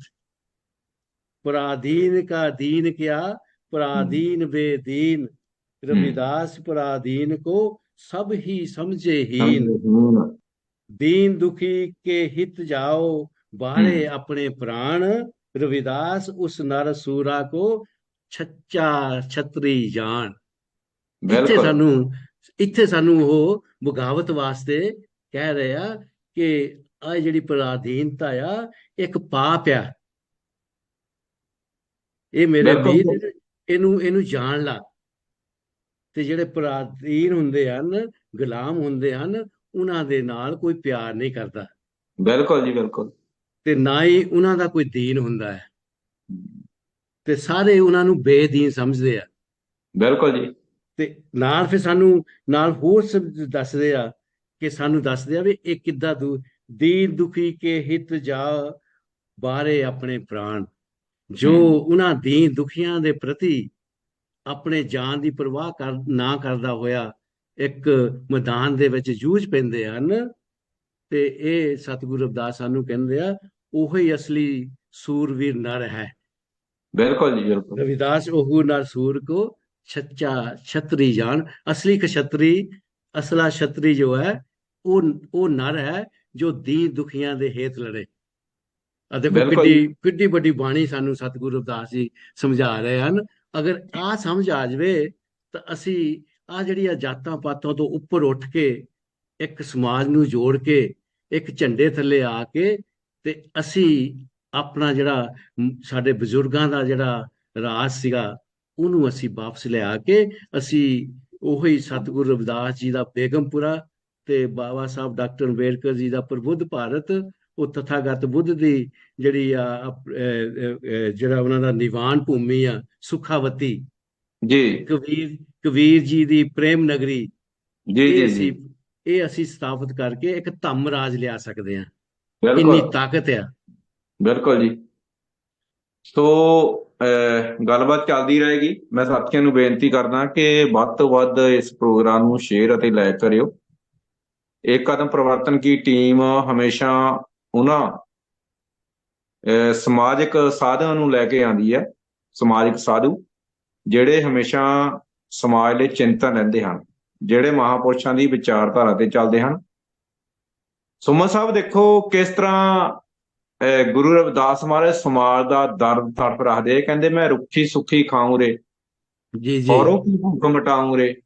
ਜੀ ਕਹਿੰਦੇ ਕੋਈ ਕਰੇ ਨਾ ਦੁੱਖ ਕਾ ਵਾਸਾ, ਰਵਿਦਾਸ ਬਸੇ ਸੁਖੀ ਬਾਸਾ। ਕਹਿੰਦੇ ਮੈਂ ਰੁੱਖੀ ਸੁੱਖੀ ਖਾ ਲੂੰਗਾ, ਜੀ ਔਰੋਂ ਕੀ ਕਹਿੰਦੇ ਮੈਂ ਭੁੱਖ ਮਿਟਾਊਂਗਾ। ਇਹੋ ਜਿਹਾ ਯੋਧਾ, ਇਹੋ ਜਿਹਾ ਸੂਰਮਾ। ਜੀ ਕਹਿੰਦੇ ਕਿਉਂਕਿ ਉਹਨਾਂ ਨੇ ਹਾਂ ਆਪਣਾ ਮਤਲਬ ਜਿਹੜਾ ਜੀਵਨ ਆ, ਉਹਨਾਂ ਨੇ ਆਪਣਾ ਜੀਵਨ ਕੁਰਬਾਨ ਕਰ ਦਿੱਤਾ। ਅਗਰ ਉਹ ਚਾਹੁੰਦੇ ਤਾਂ ਉਹ ਆਪ ਆਪਣੀ ਆਪਣੀ ਜ਼ਿੰਦਗੀ ਬੜੀ ਸੋਹਣੀ ਜੀ ਸਕਦੇ ਸੀ, ਬਿਲਕੁਲ। ਲੇਕਿਨ ਉਹਨਾਂ ਨੇ ਉੱਥੇ ਪ੍ਰਣ ਲਿਆ ਕਿ ਮੈਂ ਇਸ ਸਮਾਜ ਦਾ, ਜਿੱਦਾਂ ਬਾਬਾ ਸਾਹਿਬ ਡਾਕਟਰ ਅੰਬੇਡਕਰ ਜੀ ਪ੍ਰਣ ਕਰਦੇ ਆ ਕਿ ਅਗਰ ਮੈਂ ਆਪਣੇ ਸਮਾਜ ਦੀ ਇਹ ਜਿਹੜੀ ਹਾਲਤ ਨਾ ਸੁਧਾਰ ਸਕਿਆ ਤੇ ਮੈਂ ਆਪਣੇ ਆਪ ਦੇ ਪ੍ਰਾਣ ਖਤਮ ਕਰ ਦੂੰਗਾ। ਜੀ ਤਾਂ ਇਹ ਦੇਖੋ, ਜਦੋਂ ਤੁਸੀਂ ਦੇਖਦੇ ਆ ਕਿ ਜਦੋਂ ਵੀ ਤੁਸੀਂ ਮਹਾਂਪੁਰਸ਼ਾਂ ਦੀ ਵਿਚਾਰਧਾਰਾ ਨੂੰ ਪੜ੍ਹਦੇ ਆ, ਇਹ ਵਿਚਾਰਧਾਰਾ ਜਿਹੜੀ ਆ, ਜਿਹਨੂੰ ਆਪਾਂ ਇਹ ਕਹਿ ਦਿੰਦੇ ਆ ਕਿ ਧੁਰ ਕੀ ਬਾਣੀ ਆਈ, ਜਿਨ ਚਿੰਤਾ ਸਗਲ ਮਿਟਾਈ। ਇਹ ਹੂੰ ਬਾਣੀ ਜਿਹੜੀ ਇਹ ਬਾਣੀ ਹੈ, ਬੁੱਧ ਬਾਣੀ ਆ। ਜੀ ਜੀ ਜੀ ਜਦੋਂ ਤਥਾਗਤ ਬੁੱਧ ਦੀ ਗੱਲ ਕਰਦੇ ਆ, ਤਥਾਗਤ ਬੁੱਧ ਨੇ ਵੀ ਆਪਣੇ ਆਪ ਨੂੰ ਅਰਪਣ ਕਰ ਦਿੱਤਾ ਹੂੰ ਉਸ ਸਮਾਜ ਨੂੰ ਧੰਨਵਾਦ ਜੀ। ਸੁਧਾਰਨ ਵਾਸਤੇ। ਮਤਲਬ ਇੰਨੀ ਪ੍ਰੀਖਿਆ ਕਰਕੇ, ਤਪ ਕਰਕੇ, ਉਹ ਜਿਹੜਾ ਜਿਹੜਾ ਉਹਨਾਂ ਨੇ ਮੂਲ ਮੰਤਰ ਜਿਹੜਾ ਸੀਗਾ ਕਿ ਬਹੁਜਨ ਹਿਤਾਏ ਬਹੁਜਨ ਸੁਖਾਏ ਵਾਸਤੇ 45 ਸਾਲ ਆਪਣੀ ਜ਼ਿੰਦਗੀ ਜਿਹੜੀ ਆ ਉਹ ਪੈਦਲ ਚੱਲ ਕੇ ਪਹਾੜਾਂ ਦੇ ਵਿੱਚ ਦੀ, ਜੰਗਲਾਂ ਦੇ ਵਿੱਚ ਦੀ ਲੋਕਾਂ ਨੂੰ ਦੱਸਿਆ। ਔਰ ਜਿਹੜਾ ਅੰਧ ਵਿਸ਼ਵਾਸ ਸੀਗਾ ਉਹਦੇ ਖਿਲਾਫ ਉਹਨਾਂ ਨੇ ਮਤਲਬ ਇੱਕ ਬਗਾਵਤ ਕੀਤੀ। ਉਸ ਸਮੇਂ ਦਾ ਬ੍ਰਾਹਮਣਵਾਦ ਦਾ ਜਿਹੜਾ ਸਿਸਟਮ ਸੀਗਾ, ਜਾਤ ਪਾਤ ਦਾ ਸਿਸਟਮ ਸੀ, ਊਚ ਨੀਚ ਦਾ ਸਿਸਟਮ ਸੀ। ਇਸੇ ਤਰ੍ਹਾਂ ਸਤਿਗੁਰੂ ਰਵਿਦਾਸ ਜੀ ਨੇ ਦੇਖੋ ਉਸ ਸਮੇਂ ਦੇ ਵਿੱਚ ਆ ਕੇ ਇਹ ਬਾਣੀ, ਭਾਸ਼ਾ ਬਦਲ ਗਈ, ਸਮਾਂ ਬਦਲ ਗਿਆ, ਲੇਕਿਨ ਜਦੋਂ ਤੁਸੀਂ ਉਹਨਾਂ ਦੇ ਜਿਹੜੇ ਮਹਾਂਪੁਰਸ਼ਾਂ ਦੇ ਵਿਚਾਰਾਂ ਨੂੰ ਜਦੋਂ ਤੁਸੀਂ ਸੁਣਦੇ ਆ ਤੇ ਜਦੋਂ ਉਹਨਾਂ ਨੂੰ ਘੋਖਦੇ ਆ, ਤੇ ਤੁਹਾਨੂੰ ਉਹਦੇ ਵਿੱਚੋਂ ਉਹ ਜਿਹੜੀ ਧੁਰ ਕੀ ਬਾਣੀ ਜਿਹੜੀ ਆ, ਉਹ ਬੁੱਧ ਤੋਂ ਜਿਹੜੀ ਬਾਣੀ ਆਈ ਆ, ਉਹੀ ਤੁਹਾਨੂੰ ਦਿਸੂਗੀ। ਬਿਲਕੁਲ ਜੀ ਬਿਲਕੁਲ। ਤੇ ਸੁਮਨ ਸਾਹਿਬ ਇਹ ਗੱਲਬਾਤ ਆਪਣੀ ਜਾਰੀ ਰਹੇਗੀ। ਤੁਸੀਂ ਅੰਧ ਵਿਸ਼ਵਾਸ ਦੀ ਗੱਲ ਕੀਤੀ ਹੈਗੀ ਆ, ਜੀ ਤੇ ਕਿੰਨਾ ਸੁਚੇਤ ਕਰ ਰਿਹਾ ਸਾਨੂੰ ਮਹਾਰਾਜ। ਜੀ ਗੁਰੂ ਰਵਿਦਾਸ ਜੀ ਮਹਾਰਾਜ ਕਹਿੰਦੇ ਹਨ ਕਿ ਦੇਰ ਔਰ ਮਸੀਤ ਮੇਂ ਰਵਿਦਾਸ ਨਾ ਸੀਸ ਨਵਾਏ। ਕਹਿੰਦੇ ਜੋ ਲੋ ਜੀ ਸੀਸ ਨਵਾਉਣਾ ਸੋ ਠਾਕਰ ਸਭ ਥਾਏ। ਕਹਿੰਦੇ ਦੇਰਾ ਤੇ ਮਸੀਤ ਵਿੱਚ ਮੈਂ ਸੀਸ ਨਹੀਂ ਨਵਾਉਂਦਾ। ਜੀ ਕਹਿੰਦੇ ਜਿੱਥੇ ਸੀਸ ਨਵਾਉਣਾ ਹੈ ਨਾ, ਉਹਦਾ ਠਾਕਰ ਜਿਹੜਾ ਆ, ਕੁਦਰਤ ਆ, ਉਹ ਹਰ ਇੱਕ ਜਗ੍ਹਾ ਵਸੀ ਹੋਇਆ। ਰਵਿਦਾਸ ਉਹ ਖਲਕ ਦੇਖਿਆ, ਖਲਕਤ ਦਾ ਹੀ ਨੂਰ। ਕਹਿੰਦੇ ਸਭ ਦੇ ਦੇਖੂ ਵਿਆਪਿਆ ਸਕਲ ਰਿਹਾ ਭਰਪੂਰ। ਦੇਖੋ ਕੁਦਰਤ ਦੀ ਗੱਲ ਕਰਦੇ। ਆ ਜਿਹੜਾ ਤੁਸੀਂ ਬਹੁਤ ਵਧੀਆ ਜਿਹੜਾ ਗੁਰੂ ਰਵਿਦਾਸ ਜੀ ਦੀ ਜਿਹੜੀ ਬਾਣੀ ਦਾ ਜਿਹੜਾ ਤੁਸੀਂ ਸ਼ਲੋਕ ਬੋਲਿਆ ਹੈ ਨਾ, ਹਾਂਜੀ ਇੱਥੇ ਮੈਂ ਇਹਦੇ ਨਾਲ ਇੱਕ ਹੋਰ ਜੋੜਦਾ ਜਾਵਾਂ। ਜਦੋਂ ਅੰਧ ਵਿਸ਼ਵਾਸ ਦੀ ਆਪਾਂ ਗੱਲ ਕਰਦੇ ਆ, ਹਾਂਜੀ ਹਾਂਜੀ ਇੱਥੇ ਆਪਣੇ ਤਥਾਗਤ ਬੁੱਧ ਦੀ ਤਰ੍ਹਾਂ ਉਹ ਵੀ ਅੰਧ ਵਿਸ਼ਵਾਸ ਨੂੰ ਕੀ ਕਹਿੰਦੇ ਆ, ਮਾਥੇ ਤਿਲਕ ਹਾਥ ਜਪ ਮਾਲਾ, ਜੀ ਜਗ ਠਗਨੇ ਕੂ ਸੁਵਾਂਗ ਬਣਾਇਓ, ਜੀ ਜੀ ਜੀ ਮਾਰਗ ਛਾੜੇ ਕੁਮਾਰਗ ਡਾਹਿਕੇ, ਜੀ ਸਾਚੀ ਪ੍ਰੀਤ ਬਿਨ ਰਾਮ ਨਾ ਪਾਇਓ, ਮੇਰਾ ਜੀ ਰਾਮ ਦਸ਼ਰਥ ਕਾ ਸੁਤ ਨਾਹੀ। ਬਿਲਕੁਲ ਮਤਲਬ ਬਿਲਕੁਲ ਬਿਲਕੁਲ। ਇਹ ਸਾਰਾ ਪਖੰਡਵਾਦ ਜਿਹੜਾ ਆ, ਫਿਰ ਉਹਦੇ ਨਾਲ ਹੀ ਸਾਨੂੰ ਕੀ ਕਹਿ ਰਹੇ ਆ, ਨਾ ਮਥੁਰਾ ਨਾ ਦਵਾਰਕਾ ਨਾ ਕਾਸ਼ੀ ਹਰਿਦੁਆਰ, ਰਵਿਦਾਸ ਖੋਜ ਮਨ ਆਪਣਾ ਤਹੰਗ ਵਸੇ ਦਿਲਦਾਰ। ਦਿਲਦਾਰ, ਵਾਹ। ਕਿ ਇਹ ਜਿਹੜਾ ਕਾਸ਼ੀ ਵਿਸ਼ਵਨਾਥ ਦਾ ਮੰਦਿਰ ਵੱਡਾ, ਜੀ ਜੀ ਇਹ ਮਥੁਰਾ ਦਾ ਜਿਹੜਾ ਕਹਿੰਦੇ ਆ ਕਿ ਮਥੁਰਾ ਦੀ, ਤੇ ਜਾਂ ਫਿਰ ਕਾਸ਼ੀ ਹਰਿਦੁਆਰ, ਮਥੁਰਾ ਦਵਾਰਕਾ, ਉਹ ਹਾਂਜੀ ਕਹਿੰਦੇ ਵੀ ਇੱਥੇ ਕੁਛ ਨਹੀਂ ਰੱਖਿਆ ਆ। ਹਾਂਜੀ ਰੱਖਿਆ ਕਿੱਥੇ ਆ? ਅਗਰ ਤੂੰ ਆਪਣੇ ਮਨ ਨੂੰ ਅੰਤਰ ਮਨ ਹੋ ਕੇ, ਮਨ ਨੂੰ ਜੀ ਕੰਟਰੋਲ ਕਰਕੇ, ਮੈਡੀਟੇਸ਼ਨ ਸਾਧਨਾ ਕਰਕੇ, ਇਹ ਮਨ ਦੇ ਵਿੱਚੋਂ ਤੈਨੂੰ ਦੁੱਖ ਦਾ ਕਾਰਨ ਵੀ ਲੱਭ ਜਾਣਾ ਤੇ ਦੁੱਖ ਦਾ ਨਿਵਾਰਨ ਵੀ ਲੱਭ ਜਾਣਾ। ਜਿਸ ਤਰ੍ਹਾਂ ਤਥਾਗਤ ਬੁੱਧ ਕਹਿੰਦੇ ਆ ਕਿ ਦੁਨੀਆ ਦੇ ਵਿੱਚ ਦੁੱਖ ਨੇ, ਦੁੱਖ ਦਾ ਕਾਰਨ ਆ, ਦੁੱਖ ਦਾ ਨਿਵਾਰਨ ਆ, ਉਹ ਉਸ ਨਿਵਾਰਨ ਦਾ ਰਸਤਾ ਆ ਅਠੰਗਿਕ ਮਾਰਗ, ਅਸ਼ਟੰਗਿਕ ਮਾਰਗ ਆ। ਇਸੇ ਤਰ੍ਹਾਂ ਜੀ ਸਤਿਗੁਰੂ ਰਵਿਦਾਸ ਵੀ ਸਾਨੂੰ ਦੱਸਦੇ ਆ ਕਿ ਆਪਣੇ ਮਨ ਨੂੰ ਤੁਸੀਂ ਕੰਟਰੋਲ ਕਰਕੇ, ਉਹਦੀ ਸਾਧਨਾ ਕਰਕੇ, ਉਹਦੇ ਕਾਰਨ ਲੱਭ ਕੇ, ਤਾਂ ਤੁਹਾਡੇ ਜਿਹੜੇ ਦੁੱਖ ਦਾ ਜਿਹੜਾ ਕਾਰਨ ਆ ਉਹ ਤੁਹਾਨੂੰ ਲੱਭ ਜਾਣਾ। ਜਦੋਂ ਕਾਰਨ ਲੱਭ ਪਿਆ ਤੇ ਉਹਦਾ ਨਿਵਾਰਨ ਵੀ ਲੱਭ ਪਿਆ। ਤੇ ਉਹਦੇ ਜੀ ਨਾਲ ਜੀ ਜਦੋਂ ਜੀ ਆਪਾਂ ਉਹਨਾਂ ਦੀ ਜਦੋਂ ਆਪਾਂ ਗੱਲ ਕਰਦੇ ਹਾਂ ਕਿ ਨਿਵਾਰਨ ਦੀ ਗੱਲ ਕਰਦੇ ਹਾਂ, ਕਿ ਜਿਸ ਤਰ੍ਹਾਂ ਕਿਸੇ ਨੇ ਬਹੁਤ ਸੋਹਣਾ ਕਿਹਾ ਹੈ, ਸੁਖ ਕਾ ਘਰ ਦੁੱਖ ਕਾ ਘਰ ਤੇਰੇ ਅੰਦਰ, ਬਾਹਰ ਉਸकी ਤਲਾਸ਼ ਨਾ ਕਰ। ਜੀ ਤੇ ਜੀ ਜੀ ਅਸੀਂ ਉਸ ਬ੍ਰਾਹਮਣਵਾਦ ਦੇ ਪਖੰਡ ਵਿੱਚ ਫਸ ਕੇ ਅਸੀਂ ਸੁੱਖ ਬਾਹਰੋਂ ਲੱਭਦੇ ਹਾਂ। ਜੀ ਜੀ ਜੀ ਅਸੀਂ ਕਹਿੰਦੇ ਆ ਕਿ ਦੁੱਖ ਦੇਣ ਵਾਲਾ ਹੈ, ਤੇ ਲੇਕਿਨ ਦੁੱਖ ਦੇਣ ਵਾਲਾ ਕੋਈ ਨਹੀਂ ਹੈ। ਕੋਈ ਨਹੀਂ ਹੈਗਾ। ਹਾਂਜੀ ਦੁੱਖ ਜਿਹੜੇ ਆ ਉਹਦਾ ਕਾਰਨ ਆ, ਉਹਦਾ ਨਿਵਾਰਨ ਆ। ਦੁੱਖ ਨੂੰ ਤੁਸੀਂ, ਇਹ ਸਾਡੇ ਆਪਣੇ ਅਵਿਦਿਆ ਦੇ ਕਾਰਨ ਦੁੱਖ ਜਿਹੜੇ ਪੈਦਾ ਕੀਤੇ ਹੋਏ ਆ। ਅਗਰ ਅਸੀਂ ਬਿਲਕੁਲ ਅਵਿਦਿਆ ਨੂੰ ਦੂਰ ਕਰ ਲਵਾਂਗੇ ਤਾਂ ਅਸੀਂ ਆਪਣੇ ਦੁੱਖਾਂ ਦਾ ਜਿਹੜਾ ਨਾਸ਼ ਕਰ ਸਕਦੇ ਹਾਂ। ਤਾਂ ਇਹ ਇੱਥੇ ਸਾਨੂੰ ਆਪਣੇ ਸਤਿਗੁਰੂ ਰਵਿਦਾਸ ਜੀ ਦੇਖੋ ਕਿੰਨਾ ਵੱਡਾ ਸੁਨੇਹਾ ਦਿੰਦਾ ਹੈ ਕਿ ਵੀ ਆਹ ਜਿਹੜੇ ਮਾਥੇ ਤਿਲਕ ਹੱਥ ਜਪ ਮਾਲਾ, ਇਹ ਸਾਰੇ ਪਖੰਡ ਨੇ। ਇੱਥੇ ਹੁਣ ਆਪਾਂ ਕਬੀਰ ਜੀ ਨੂੰ ਆਪਾਂ ਯਾਦ ਕਰਦੇ, ਕਿਉਂਕਿ ਮਹਾਂਪੁਰਸ਼ਾਂ ਨੂੰ ਜਦੋਂ ਯਾਦ ਕਰਦੇ ਕਿ ਸਾਰੇ ਮਹਾਂਪੁਰਸ਼ ਜਿਹੜੇ ਆ, ਜੀ ਤੇ ਉਹ ਕਬੀਰ ਜੀ ਸਾਨੂੰ ਦੇਖੋ ਕਿੰਨਾ ਸੋਹਣਾ ਆਪਣੀ ਬਾਣੀ ਰਾਹੀਂ ਸਾਨੂੰ ਸਮਝਾਉਂਦੇ ਆ। ਸਾਢੇ ਤ੍ਰੈ ਤ੍ਰੈ ਗਜ ਧੋਤੀਆਂ, ਤੇਰੇ ਹਮ ਪਾਇਣ ਤੱਗ, ਗਲੇ ਜਿਨ੍ਹਾਂ ਜਪ ਮਾਲੀਆਂ, ਲੋਟੇ ਹੱਥ ਨਾ ਵੱਗ, ਉਹ ਹਮ ਹਰੀ ਕੇ ਸੰਤ ਨਾ ਆਖੀਏ, ਇਹ ਬਨਾਰਸ ਕੇ ਠੱਗ। ਇਹ ਠੱਗ। ਵਾਹ। ਦੇਖੋ ਕਿੱਥੇ ਵੱਡੀ ਚੋਟ ਮਾਰਦੇ, ਸਾਨੂੰ ਸਮਝਾਉਂਦੇ ਆ। ਲੇਕਿਨ ਜੀ ਅਸੀਂ ਅਗਿਆਨਤਾ ਕਰਕੇ ਅਸੀਂ ਆਪਣੇ ਸਤਿਗੁਰਾਂ ਦੀ ਬਾਣੀ ਨੂੰ, ਆਪਣੇ ਮਹਾਂਪੁਰਸ਼ਾਂ ਦੀ ਬਾਣੀ ਨੂੰ ਪੂਰੀ ਤਰ੍ਹਾਂ ਚੰਗੀ ਤਰ੍ਹਾਂ ਨਾ ਸਮਝਦੇ ਹੋਏ ਅਸੀਂ ਫਿਰ ਬ੍ਰਾਹਮਣਵਾਦ ਦੇ ਜਾਲ ਵਿੱਚ ਫਸ ਜਾਂਦੇ ਹਾਂ। ਬਿਲਕੁਲ। ਦੇਖੋ ਜਿਸ ਤਰ੍ਹਾਂ ਤੁਸਾਂ ਨੇ ਦੱਸਿਆ ਕਿ ਗੁਰੂ ਰਵਿਦਾਸ ਮਹਾਰਾਜ ਨੇ ਕਿਹਾ, ਰਵਿਦਾਸ ਹਮਾਰੋ ਰਾਮ ਜੀ ਦਸ਼ਰਥ ਕਾ ਸੁਤ ਨਾਹੀ, ਹੈ ਨਾ, ਰਾਮ ਹਮਾਰੋ ਰਾਮ ਰਿਓ ਬਿਸ਼ ਕੁਟੰਬੇ ਨਾਹੀ। ਫਿਰ ਵੀ ਅਸੀਂ ਦੀਵਾਲੀ ਮਨਾਈ ਜਾਂਦੇ ਹਾਂ। ਅਸੀਂ ਮਹਾਪੁਰਸ਼ਾਂ ਦੇ ਮਤਲਬ ਕਿ ਉਹਨਾਂ ਦੇ ਜੀਵਨ ਸੰਘਰਸ਼ ਨੂੰ ਲੈ ਕੇ ਕਿਉਂ ਨਹੀਂ ਸੰਕਲਪ ਕਰਦੇ। ਤੇ ਜਾਣੀ ਕਿ ਕਿੱਡੀਆਂ ਉਹਨਾਂ ਨੇ ਟੱਕਰਾਂ ਦਿੱਤੀਆਂ। ਫਿਰ ਉਹਨਾਂ ਨੇ ਰਾਜ ਦੀ ਗੱਲ ਕੀਤੀ, ਫਿਰ ਮਨੁੱਖ ਨੇ ਰਹਿਣਾ ਕਿੱਦਾਂ ਹੈਗਾ, ਉੱਤੇ ਜਾਣੀ ਕਿ ਉਹਨਾਂ ਨੂੰ ਅਸੀਂ ਪੂਜਣਾ ਸ਼ੁਰੂ ਕਰ ਦਿੱਤਾ ਹੈਗਾ। ਇਹ ਬਹੁਤ ਅਫਸੋਸ ਦੀ ਗੱਲ ਹੈਗੀ ਆ। ਸੋ ਸਾਥੀਓ, ਇੱਕ ਮੈਂ ਬੇਨਤੀ ਕਰਾਂ, ਭਾਰਤ ਅੰਦਰ ਇੱਕ ਉਪਾਧੀ ਆ ਬੁੱਧ। ਬੁੱਧ ਉਹਨੂੰ ਕਿਹਾ ਜਾਂਦਾ ਹੈਗਾ ਜਿਹੜੇ ਸਮੇਂ ਦੀਆਂ ਸਥਿਤੀਆਂ ਪਰਿਸਥਿਤੀਆਂ ਦੇਖ ਕੇ, ਕ੍ਰਿਤੀਆਂ ਨੂੰ ਦੇਖ ਕੇ ਜਿਹੜਾ ਉਹਦਾ ਇਲਾਜ ਕਰਦਾ, ਉਹਨੂੰ ਬੁੱਧ ਕਹਿੰਦੇ ਆ, ਉਹਨੂੰ ਗਿਆਨੀ ਕਹਿੰਦੇ, ਉਹਨੂੰ ਮਹਾਗਿਆਨੀ ਕਹਿੰਦੇ ਆ। ਬੁੱਧ ਦੀ ਇੱਕ ਉਪਾਧੀ ਆ। ਜਿਸ ਤਰ੍ਹਾਂ ਗੁਰੂ ਰਵਿਦਾਸ ਜੀ ਮਹਾਰਾਜ ਕਹਿੰਦੇ ਹਨ, ਬੁੱਧ ਔਰ ਵਿਵੇਕ में रखण चाहूं पास, ਇੰਦਰੀਆਂ ਸੰਗ ਨਿਰਤ ਕਰੇ ਤਜ ਦਿਓ ਰਵਿਦਾਸ। ਇੰਦਰੀਆਂ ਜਿਹੜੀਆਂ ਸਾਨੂੰ ਟਪਾ ਰਹੀਆਂ ਹੈਗੀਆਂ, ਕਹਿੰਦੇ ਇਹਨਾਂ ਨੂੰ ਤਜ ਦਿਓ। ਜਿਹੜੇ ਵਿਕਾਰ ਹੈਗੇ ਆ, ਕਹਿੰਦੇ ਬੁੱਧ ਔਰ ਵਿਵੇਕ ਰੱਖਣ ਚਾਹੂੰ, ਜੇ ਉਹਨਾਂ ਨੂੰ ਬੁੱਧ ਤੇ ਵਿਵੇਕ ਨੂੰ ਆਪਣੇ ਪਾਸ ਰੱਖਣਾ ਨਾ, ਤਾਂ ਜਿਹੜਾ ਮਤਲਬ ਕਿ ਵਿਕਾਰ ਹੈਗੇ ਆ ਉਹਨਾਂ ਨੂੰ ਛੱਡ ਦਿਓ। ਭਗਵਾਨ ਬੁੱਧ ਜੀ ਤੋਂ ਲੈ ਕੇ ਤਥਾਗਤ ਗੌਤਮ ਬੁੱਧ ਜੀ ਤੋਂ ਲੈ ਕੇ ਜਿੰਨੇ ਵੀ ਮਹਾਪੁਰਸ਼ ਹੋਏ ਹੈਗੇ ਆ, ਉਹ ਸਾਡੇ ਸਾਰੇ ਸਤਿਕਾਰਯੋਗ ਆ। ਉਹਨਾਂ ਨੂੰ ਅਪਣਾਉਣਾ ਪੈਣਾ। ਸੁਮਨ ਸਾਹਿਬ, ਰਾਜ ਦੀ ਵੀ ਗੁਰੂ ਰਵਿਦਾਸ ਮਹਾਰਾਜ ਗੱਲ ਕਰਦੇ, ਬੇਗਮ ਦੀ ਵੀ ਗੱਲ ਕਰਦੇ। ਦੇਖੋ ਕਿੱਦਾਂ ਉਹ ਜਿਹੜਾ ਬੇਗਮ ਦੀ ਆ ਜਾਂ ਰਾਜ ਦੀ ਗੱਲ ਆ, ਉਹ ਦੇਖੋ ਕਿੱਦਾਂ ਬਾਬਾ ਸਾਹਿਬ ਨੇ ਕਿੱਦਾਂ ਧੱਜੀਆਂ ਅੜਾਈਆਂ ਆਪਣਾ ਜੀਵਨ ਲਾ ਕੇ। ਜਿੱਦਾਂ ਤੁਸੀਂ ਸੂਰਮੇ ਦੀ ਗੱਲ ਕੀਤੀ ਆ, ਬਾਬਾ ਸਾਹਿਬ ਕਿੰਨੇ ਮਹਾਨ ਯੋਧੇ ਸੂਰਮੇ ਸੀਗੇ।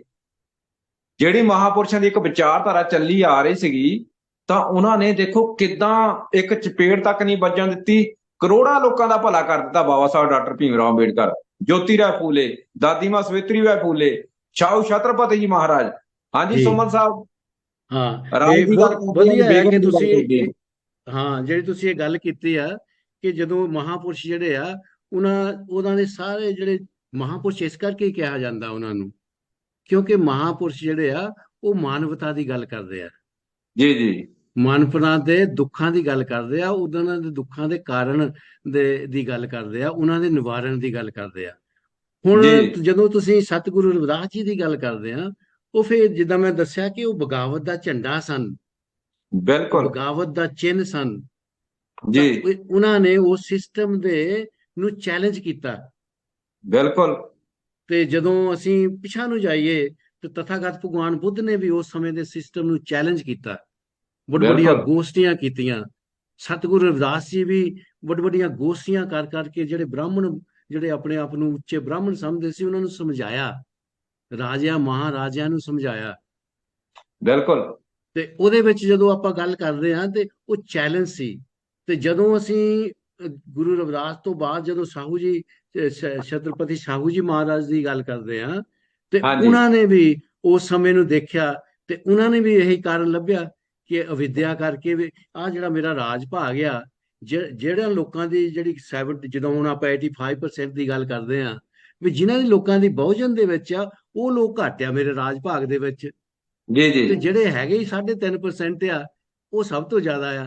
ਤੇ ਉਹਦਾ ਕਾਰਨ ਉਹਨਾਂ ਨੂੰ ਵੀ ਵਿਦਿਆ ਲੱਭਿਆ ਵੀ ਇਹ ਅਵਿਦਿਆ ਨੂੰ, ਇਹਨਾਂ ਨੂੰ ਵਿਦਿਆ ਤੋਂ ਵਾਂਝੇ ਰੱਖਿਆ ਗਿਆ, ਤੇ ਉਹਨਾਂ ਹਾਂਜੀ ਨੇ ਉਸ ਸਮੇਂ ਫਿਰ ਚੈਲੰਜ ਕੀਤਾ, ਤੇ ਉਹਨਾਂ ਨੂੰ ਮਤਲਬ 50% ਜਿਹੜੀ ਆ ਉਹ ਰਿਜ਼ਰਵੇਸ਼ਨ ਉਹਨਾਂ ਨੂੰ ਮਤਲਬ ਉਹਨਾਂ ਨੇ ਉਦੋਂ ਦਿੱਤੀ, ਨਾਲ ਹੀ ਸਕੂਲ ਖੋਲ੍ਹਣੇ ਸ਼ੁਰੂ ਕੀਤੇ ਕਿ ਬਿਲਕੁਲ ਵਿਦਿਆ ਦਿੱਤੀ ਜਾਵੇ। ਇਸੇ ਤਰ੍ਹਾਂ ਬਿਲਕੁਲ ਜਦੋਂ ਫਿਰ ਆਪਾਂ ਸੱਤਿਆ ਸੋਧਕ ਸਮਾਜ ਦੀ ਗੱਲ ਕਰਦੇ ਹਾਂ, ਤੇ ਦਾਦਾ ਜੀ ਜੋਤੀਰਾਓ ਫੂਲੇ ਜੀ, ਦਾਦੀ ਸਵਿਤਰੀ ਬਾਈ ਫੂਲੇ ਜੀ, ਤੇ ਜੀ ਉਹਨਾਂ ਨੇ ਵੀ ਕਾਰਨ ਇਹੀ ਲੱਭਿਆ, ਜੀ ਜੀ ਜੀ ਵਿਦਿਆ ਗਈ ਤਾਂ ਬੁੱਧੀ ਗਈ, ਬੁੱਧੀ ਗਈ ਤਾਂ ਨੀਤੀ ਗਈ, ਨੀਤੀ ਗਈ ਤਾਂ ਗਤੀ ਗਈ, ਗਤੀ ਜੀ ਜੀ ਗਈ ਤਾਂ ਧਰਮ ਗਿਆ, ਅਮਾਨ ਗਿਆ, ਧਨ ਗਿਆ, ਅਸੀਂ ਕੰਗਾਲ ਹੋ ਗਏ। ਆਹ ਸਾਡੀ ਬਿਲ- ਹਾਲਤ ਹੋ ਗਈ ਹੈ। ਤਾਂ ਬਿਲਕੁਲ ਇੱਥੇ ਫਿਰ ਸਤਿਗੁਰੂ ਰਵਿਦਾਸ ਜੀ ਦਾ ਸਾਨੂੰ ਉਹਦਾ ਕਾਰਨ ਵੀ ਦੱਸ ਰਹੇ ਆ ਕਿ ਦੁੱਖਾਂ ਦਾ ਕਾਰਨ ਕੀ ਆ, ਸਾਡੇ ਸਮਾਜ ਦੀ ਹਾਲਤ ਦਾ। ਉਹਦਾ ਕਾਰਨ ਉਹਨਾਂ ਨੇ ਲੱਭਿਆ ਕਿ ਅਵਿਦਿਆ, ਤੇ ਨਾਲ ਹੀ ਸਾਨੂੰ ਫਲੂਣਾ ਦੇ ਰਹੇ ਆ ਵੀ ਭਾਈ ਵਿਦਿਆ ਪ੍ਰਾਪਤ ਕਰਕੇ ਹੁਣ ਤੁਸੀਂ ਬਗਾਵਤ ਕਰੋ, ਰਾਜ ਲਿਆਓ। ਤੇ ਧੰਮ ਰਾਜ ਸਥਾਪਿਤ ਕਰੋ। ਤਾਂ ਜੀ ਉਹਦੇ ਜੀ ਨਾਲ ਉਹਦਾ ਦੇਖੋ ਸਾਨੂੰ ਮੂਲ ਮੰਤਰ ਵੀ ਦਿੰਦੇ ਆ, ਜੀ ਜੀ ਸਤ ਸੰਗ ਮਿਲ ਰਹੀਓ ਮਾਧੋ, ਜੈਸੇ ਮਧੁ ਮਖੀਰਾ। ਜਿਸ ਤਰ੍ਹਾਂ ਕਿ ਬਿਲਕੁਲ ਸ਼ਹਿਦ ਦੀਆਂ ਮੱਖੀਆਂ ਦਾ ਇਕੱਠ ਆ, ਇਸ ਤਰ੍ਹਾਂ ਰਲ ਕੇ ਜਦੋਂ ਤੁਸੀਂ ਰਹੋਗੇ ਤਾਂ ਤੁਸੀਂ ਆਪਣਾ ਰਾਜ ਲੈ ਆਵਾਂਗੇ। ਤੇ ਬਾਬਾ ਸਾਹਿਬ ਡਾਕਟਰ ਅੰਬੇਡਕਰ ਜੀ ਵੀ ਇਹੀ ਗੱਲ ਕਰਦੇ ਆ, ਜੀ ਐਜੂਕੇਟ, ਐਜੀਟੇਟ, ਆਰਗੇਨਾਈਜ਼, ਪੜ੍ਹੋ ਲਿਖੋ, ਸੰਘਰਸ਼ ਕਰੋ, ਜੁੜੋ। ਤੇ ਜੁੜਨ ਦੇ ਸਾਨੂੰ ਵੀ ਬਹੁਤ ਸੋਹਣੇ ਤਰੀਕੇ ਦੱਸ ਕੇ ਗਏ ਆ ਹਾਂਜੀ ਕਿ ਜਾਤੀ ਵਿਹੀਨ ਆ ਜਿਹੜੀ ਜਾਤ ਪਾਤ ਆ, ਇਹਨੂੰ, ਇਸ ਕੋਡ ਨੂੰ ਸਾਰਿਆਂ ਨੂੰ ਕੱਢ ਦਿਓ, ਅੰਧ ਵਿਸ਼ਵਾਸ ਤੋਂ ਤੁਸੀਂ ਆਪਣਾ ਛੁਟਕਾਰਾ ਪਾ ਲਓ। ਜਿਸ ਤਰ੍ਹਾਂ ਸਤਿਗੁਰੂ ਰਵਿਦਾਸ ਜੀ ਕਹਿੰਦੇ ਆ, ਰਵਿਦਾਸ ਬਾਹਮਣ ਨਾ ਪੂਜੀਏ, ਜੋ ਜੋ ਹੋਵੇ ਹੋਵੇ ਗੁਣਹੀਨ, ਜੀ ਪੂਜੀਏ ਪੈਰ ਚੰਡਾਲ ਕੇ, ਜੋ ਹੋਵੇ ਗੁਣ ਪ੍ਰਵੀਨ। ਤੇ ਜੀ ਦੇਖੋ ਬਿਲਕੁਲ ਇਹਨੂੰ ਜਿਹੜਾ ਭਾਰਤ ਦਾ ਜਿਹੜਾ ਇਤਿਹਾਸ ਆ, ਜਿਸ ਤਰ੍ਹਾਂ ਕਿ ਬਾਬਾ ਸਾਹਿਬ ਡਾਕਟਰ ਅੰਬੇਡਕਰ ਕੀ ਕਹਿੰਦੇ ਆ, ਇਹ ਕਹਿੰਦੇ ਕ੍ਰਾਂਤੀ ਪ੍ਰਤੀ ਕ੍ਰਾਂਤੀ ਆ। ਬਿਲਕੁਲ ਜਦੋਂ ਜਦੋਂ ਸਾਡੇ ਮਹਾਪੁਰਸ਼ਾਂ ਨੇ ਕ੍ਰਾਂਤੀ ਦੀ ਗੱਲ ਕੀਤੀ, ਇਹ ਸਾਡਾ ਜਿਹੜਾ ਦੁਸ਼ਮਣ ਆ ਇਹਨਾਂ ਦੇ, ਉਹਦੇ ਵਿਰੁੱਧ ਪ੍ਰਤੀ ਕ੍ਰਾਂਤੀ ਕੀਤੀ। ਬਿਲਕੁਲ ਤਾਂ ਸਾਡੇ ਮਹਾਪੁਰਸ਼ ਵੀ ਪਿੱਛੇ ਨਹੀਂ ਰਹੇ। ਹੁਣ ਤੁਲਸੀਦਾਸ ਜਿਹੜੇ ਆ, ਉਹ ਦੇਖੋ ਸਾਡੇ ਮਹਾਪੁਰਸ਼ ਕਹਿੰਦੇ ਆ ਕਿ ਰਵਿਦਾਸ ਬਾਹਮਣ ਨਾ ਪੂਜੀਏ, ਜੋ ਹੋਵੇ ਹਾਂ, ਗੁਣਹੀਨ, ਪੂਜੀਏ ਪੈਰ ਚੰਡਾਲ ਕੇ, ਜੋ ਹੋਵੇ ਗੁਣ ਪ੍ਰਵੀਨ।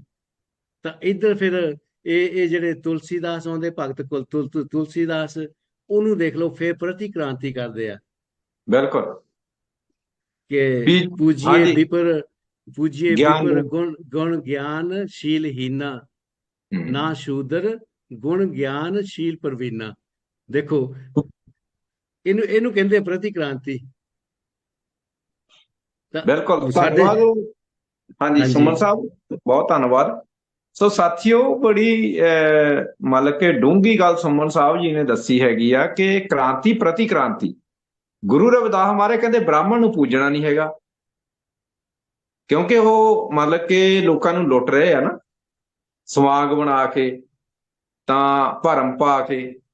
ਤੇ ਉਧਰ ਤੁਲਸੀਦਾਸ ਜੀ ਇਹ ਕਹਿ ਰਹੇ ਆ ਵੀ ਜਿਹੜਾ ਜਿਹੜਾ ਸ਼ੂਦਰਿਆ ਉਹਦੇ ਵਿੱਚ ਕੋਈ ਗੁਣ ਨਹੀਂ ਹੈਗਾ, ਬ੍ਰਾਹਮਣ ਨੂੰ ਪੂਜਣਾ ਚਾਹੀਦਾ। ਪੂਜੀਏ ਵਿਪਰ ਗਿਆਨ ਗੁਣਹੀਣਾ, ਬਿਲਕੁਲ ਕਹਿੰਦੇ ਜਿਹੜਾ ਮਤਲਬ ਬ੍ਰਾਹਮਣ ਪੜ੍ਹਿਆ ਨਹੀਂ ਹੈਗਾ ਉਹਨੂੰ ਵੀ ਪੂਜਣਾ ਚਾਹੀਦਾ ਹੈਗਾ। ਕਿੰਨੀ ਹੈਰਾਨੀ ਦੀ ਗੱਲ ਆ।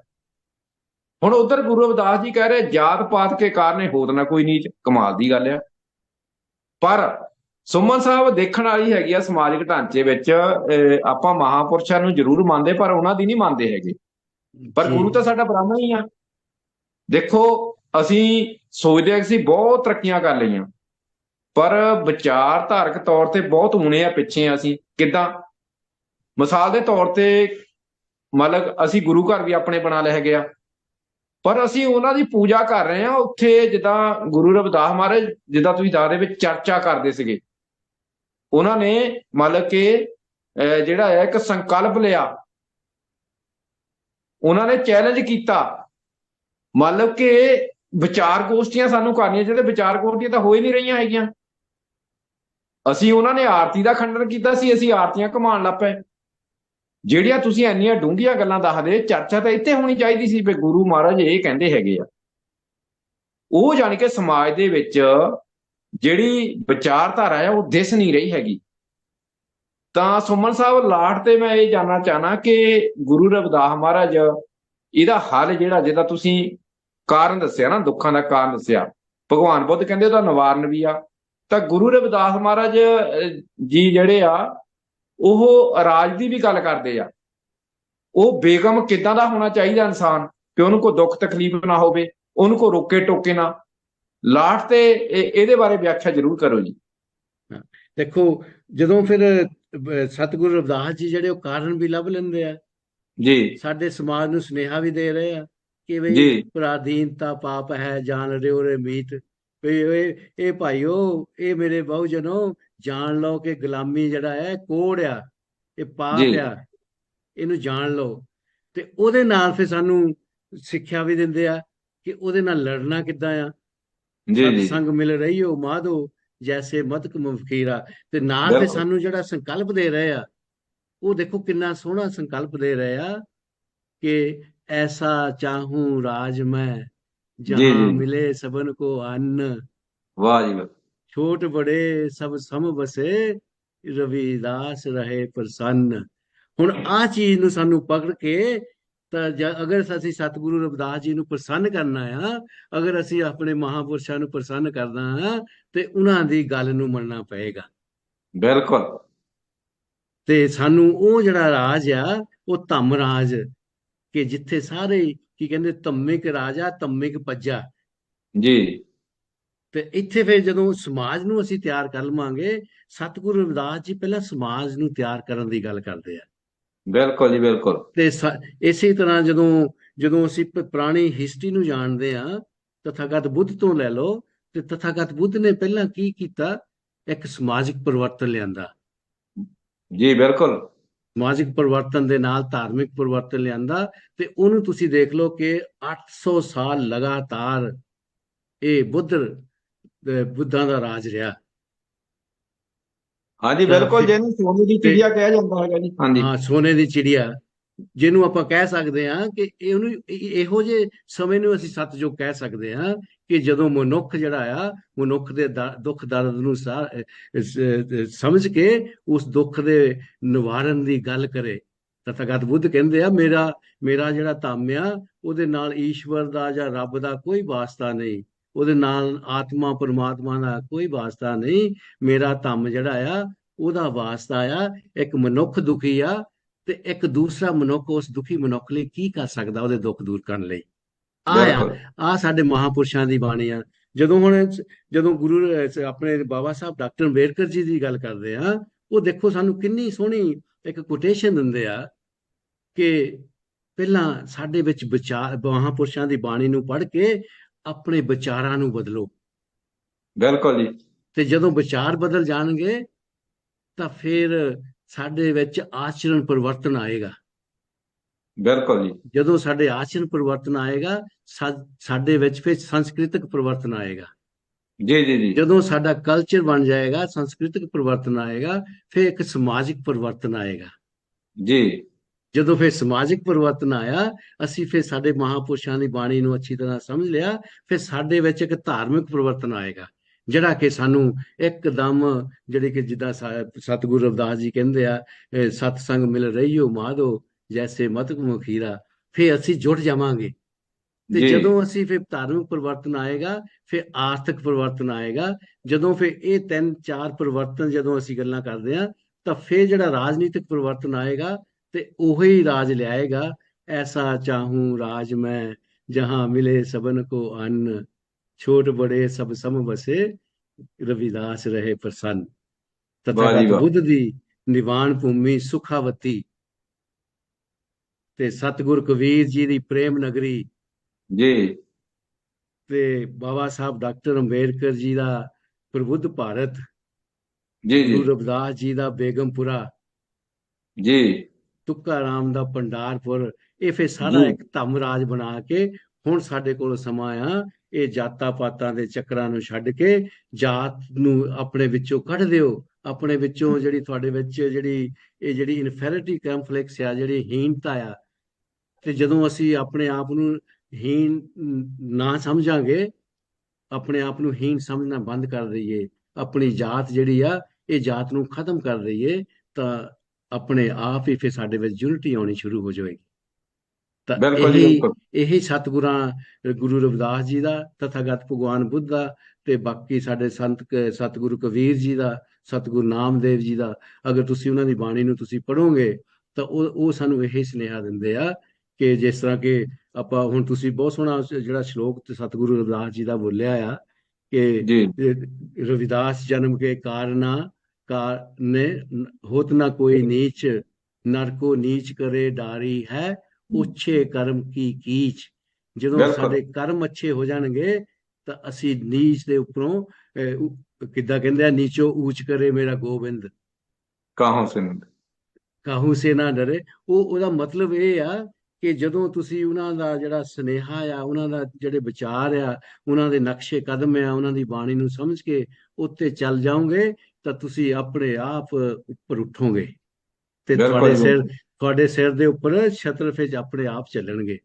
ਬਿਲਕੁਲ ਲੇਕਿਨ ਜੀ ਇਹ ਪੂਜਾ ਪਾਠ ਦੇ ਨਾਲ ਇਹ ਛਤਰ ਨਹੀਂ ਚੱਲਣੇ। ਨਾ ਜੀ ਨਾ ਤੇ ਤਥਾਗਤ ਬੁੱਧ ਵੀ ਇਹੀ ਕਹਿੰਦੇ ਆ, ਨਾ ਜੱਚਾ ਹੋਤੀ ਬਾਹਮਣੋ, ਨਾ ਹੂੰ ਜੱਚਾ ਹੋਤੀ ਬਸਲੋ, ਨਾ ਜੱਚਾ ਹੋਤੀ ਬਾਹਮਣੋ, ਜੀ ਕਮੁਨਾ ਹੋਤੀ ਵਸਲੋ, ਕਮੁਨਾ ਹੋਤੀ ਬ੍ਰਾਹਮਣੋ। ਕਿ ਜਨਮ ਦੇ ਕਾਰਨ ਕੋਈ ਨੀਚ ਨਹੀਂ ਤੇ ਜਨਮ ਦੇ ਕਾਰਨ ਕੋਈ ਬ੍ਰਾਹਮਣ ਨਹੀਂ। ਇਹ ਬਿਲਕੁਲ ਤੁਹਾਡੇ ਕੰਮ ਆ, ਜਿਹੜੇ ਕੰਮ ਤੁਹਾਨੂੰ ਨੀਚ ਬਣਾਉਂਦੇ ਆ ਤੇ ਕੰਮੇ ਤੁਹਾਨੂੰ ਉੱਚ ਪੂਜ ਦਰਜੇ ਬਣਾ ਦੇ। ਬ੍ਰਾਹਮਣ ਦਾ ਮਤਲਬ ਹੁੰਦਾ ਹੈ ਬ੍ਰਹਿਮੰਡ ਨੂੰ ਜਾਣਨ ਵਾਲਾ। ਇਹ ਨਹੀਂ ਜਿਹੜੇ ਟਿੱਕੇ ਲਾਉਣ ਵਾਲੇ ਆ ਜਾਂ ਮਾਲਾ ਪਾਉਣ ਵਾਲੇ, ਇਹ ਬ੍ਰਾਹਮਣ ਨਹੀਂ। ਜੀ ਜੰਜੂ ਜੀ ਪਾਉਣ ਜੀ ਵਾਲੇ ਬ੍ਰਾਹਮਣ ਨਹੀਂ। ਤਥਾਗਤ ਬ੍ਰਾਹਮਣ ਉਹਨੂੰ ਕਹਿੰਦੇ ਆ ਕਿ ਜਿਹੜਾ ਜਾਣਕਾਰੀ ਗਿਆਨ ਰੱਖਦਾ ਹੈ, ਇਸ ਬ੍ਰਾਹਮਣ ਦੀ ਇਹ ਨੇਚਰ ਦੀ, ਇਹ ਕੁਦਰਤ ਦੇ ਨਿਯਮਾਂ ਨੂੰ ਚੰਗੀ ਤਰ੍ਹਾਂ ਜਾਣ ਲੈਂਦਾ ਹੈ, ਉਹ ਬ੍ਰਾਹਮਣ ਹੈ। ਬਹੁਤ ਬਹੁਤ ਧੰਨਵਾਦ ਜੀ, ਥੈਂਕ ਯੂ ਤੁਹਾਡਾ। ਸੋ ਸਾਥੀਓ, ਕਿੰਨੀਆਂ ਡੂੰਘੀਆਂ ਜਾਣਕਾਰੀਆਂ ਦੇਵਲਾਲ ਸੁਮਨ ਜੀ ਜੂਕੇ ਨੇ ਜੋ ਸਾਨੂੰ ਦਿੱਤੀਆਂ ਹਨ। ਤਾਂ ਮੈਨੂੰ ਫੇਰ ਚੇਤਾ ਆ ਗਿਆ ਕਿ ਗੁਰੂ ਰਵਿਦਾਸ ਮਹਾਰਾਜ ਕਹਿੰਦੇ ਆ, ਸੋ ਕਤ ਜਾਣੇ ਪੀੜ ਪਰਾਈ, ਜਾਂ ਕੇ ਅੰਤਰ ਦਰਦ ਨਾ ਪਾਈ। ਜਦੋਂ ਏਦਾਂ ਦੀਆਂ ਡੂੰਘਾਈ ਵਾਲੀਆਂ ਗੱਲਾਂ, ਮਹਾਪੁਰਸ਼ਾਂ ਦੀ ਵਿਚਾਰਧਾਰਾ ਇਨਸਾਨ ਦੇ ਅੰਦਰੋਂ ਨਿਕਲਦੀ ਆ, ਤਾਂ ਇਹਦਾ ਮਤਲਬ ਹੈਗਾ ਕਿ ਮਨੁੱਖ ਉਸ ਵਿਚਾਰਧਾਰਾ ਤੇ ਚੱਲਦਾ। ਸੋ ਕਤ ਜਾਣੇ ਪੀੜ ਪਰਾਈ, ਜਾਂ ਕੇ ਅੰਤਰ ਦਰਦ ਨਾ ਪਾਈ। ਮਹਾਪੁਰਸ਼ ਸੰਘਰਸ਼ ਕਰਦੇ ਰਹੇ, ਔਰ ਕਿੰਨਾ ਸੰਘਰਸ਼ ਕਰਨਾ ਪਿਆ। ਉਹ ਵਿਦਿਆ ਦੀ, ਜਿਹੜੀ ਅਵਿਦਿਆ ਦੀ ਗੱਲ ਕਰਦੇ ਸੀ, ਉਹ ਵਿਦਿਆ ਪ੍ਰਾਪਤ ਜੋਤੀ ਰਾਏ ਫੂਲੇ ਨੇ ਕਰਕੇ ਦਿੱਤੀ ਸਾਨੂੰ। ਔਰ ਸ਼ਾਹੂ ਛਤਰਪਤੀ ਮਹਾਰਾਜ ਜੀ ਨੇ ਉਹ ਵਿਦਿਆ ਦੀਆਂ ਜੜ੍ਹਾਂ ਲਾਈਆਂ। ਜਿਸ ਤਰ੍ਹਾਂ ਦਾਦੀ ਮਾਂ ਸਵਿਤਰੀ ਬਾਈ ਫੂਲੇ, ਜੋਤੀ ਰਾਏ ਫੂਲੇ ਨੇ ਜੜ੍ਹਾਂ ਲਾਈਆਂ। ਅੱਗੇ ਚੱਲਦੇ ਚੱਲਦੇ ਬਾਬਾ ਸਾਹਿਬ ਡਾਕਟਰ ਭੀਮ ਰਾਓ ਅੰਬੇਡਕਰ ਨੇ 4 ਬੱਚੇ ਗਵਾ ਲਏ। ਸਮਾਂ ਚੱਲਦਾ ਰਿਹਾ, ਹਨੇਰੀ ਫੇਰ ਝੁੱਲਣ ਲੱਗ ਪਈ, ਤਾਂ ਸਾਹਿਬ ਸ਼੍ਰੀ ਕਾਂਚੀ ਰਾਮ ਜੀ ਆ ਜਾਂਦੇ। ਜਿਸ ਤਰ੍ਹਾਂ ਗੁਰੂ ਰਵਿਦਾਸ ਜੀ ਮਹਾਰਾਜ ਕਹਿੰਦੇ ਸਮ, ਸਾਹਿਬ ਸ਼੍ਰੀ ਕਾਂਚੀ ਰਾਮ ਪੈਨ ਦੀ ਉਦਾਹਰਨ ਦਿੰਦੇ ਆ। ਕਹਿੰਦੇ ਇਸ ਪੈਨ ਨੂੰ ਏਦਾਂ ਕਰ ਦਿਓ ਤਾਂ ਸਾਰੇ ਸਮ ਹੋ ਜਾਣੇ।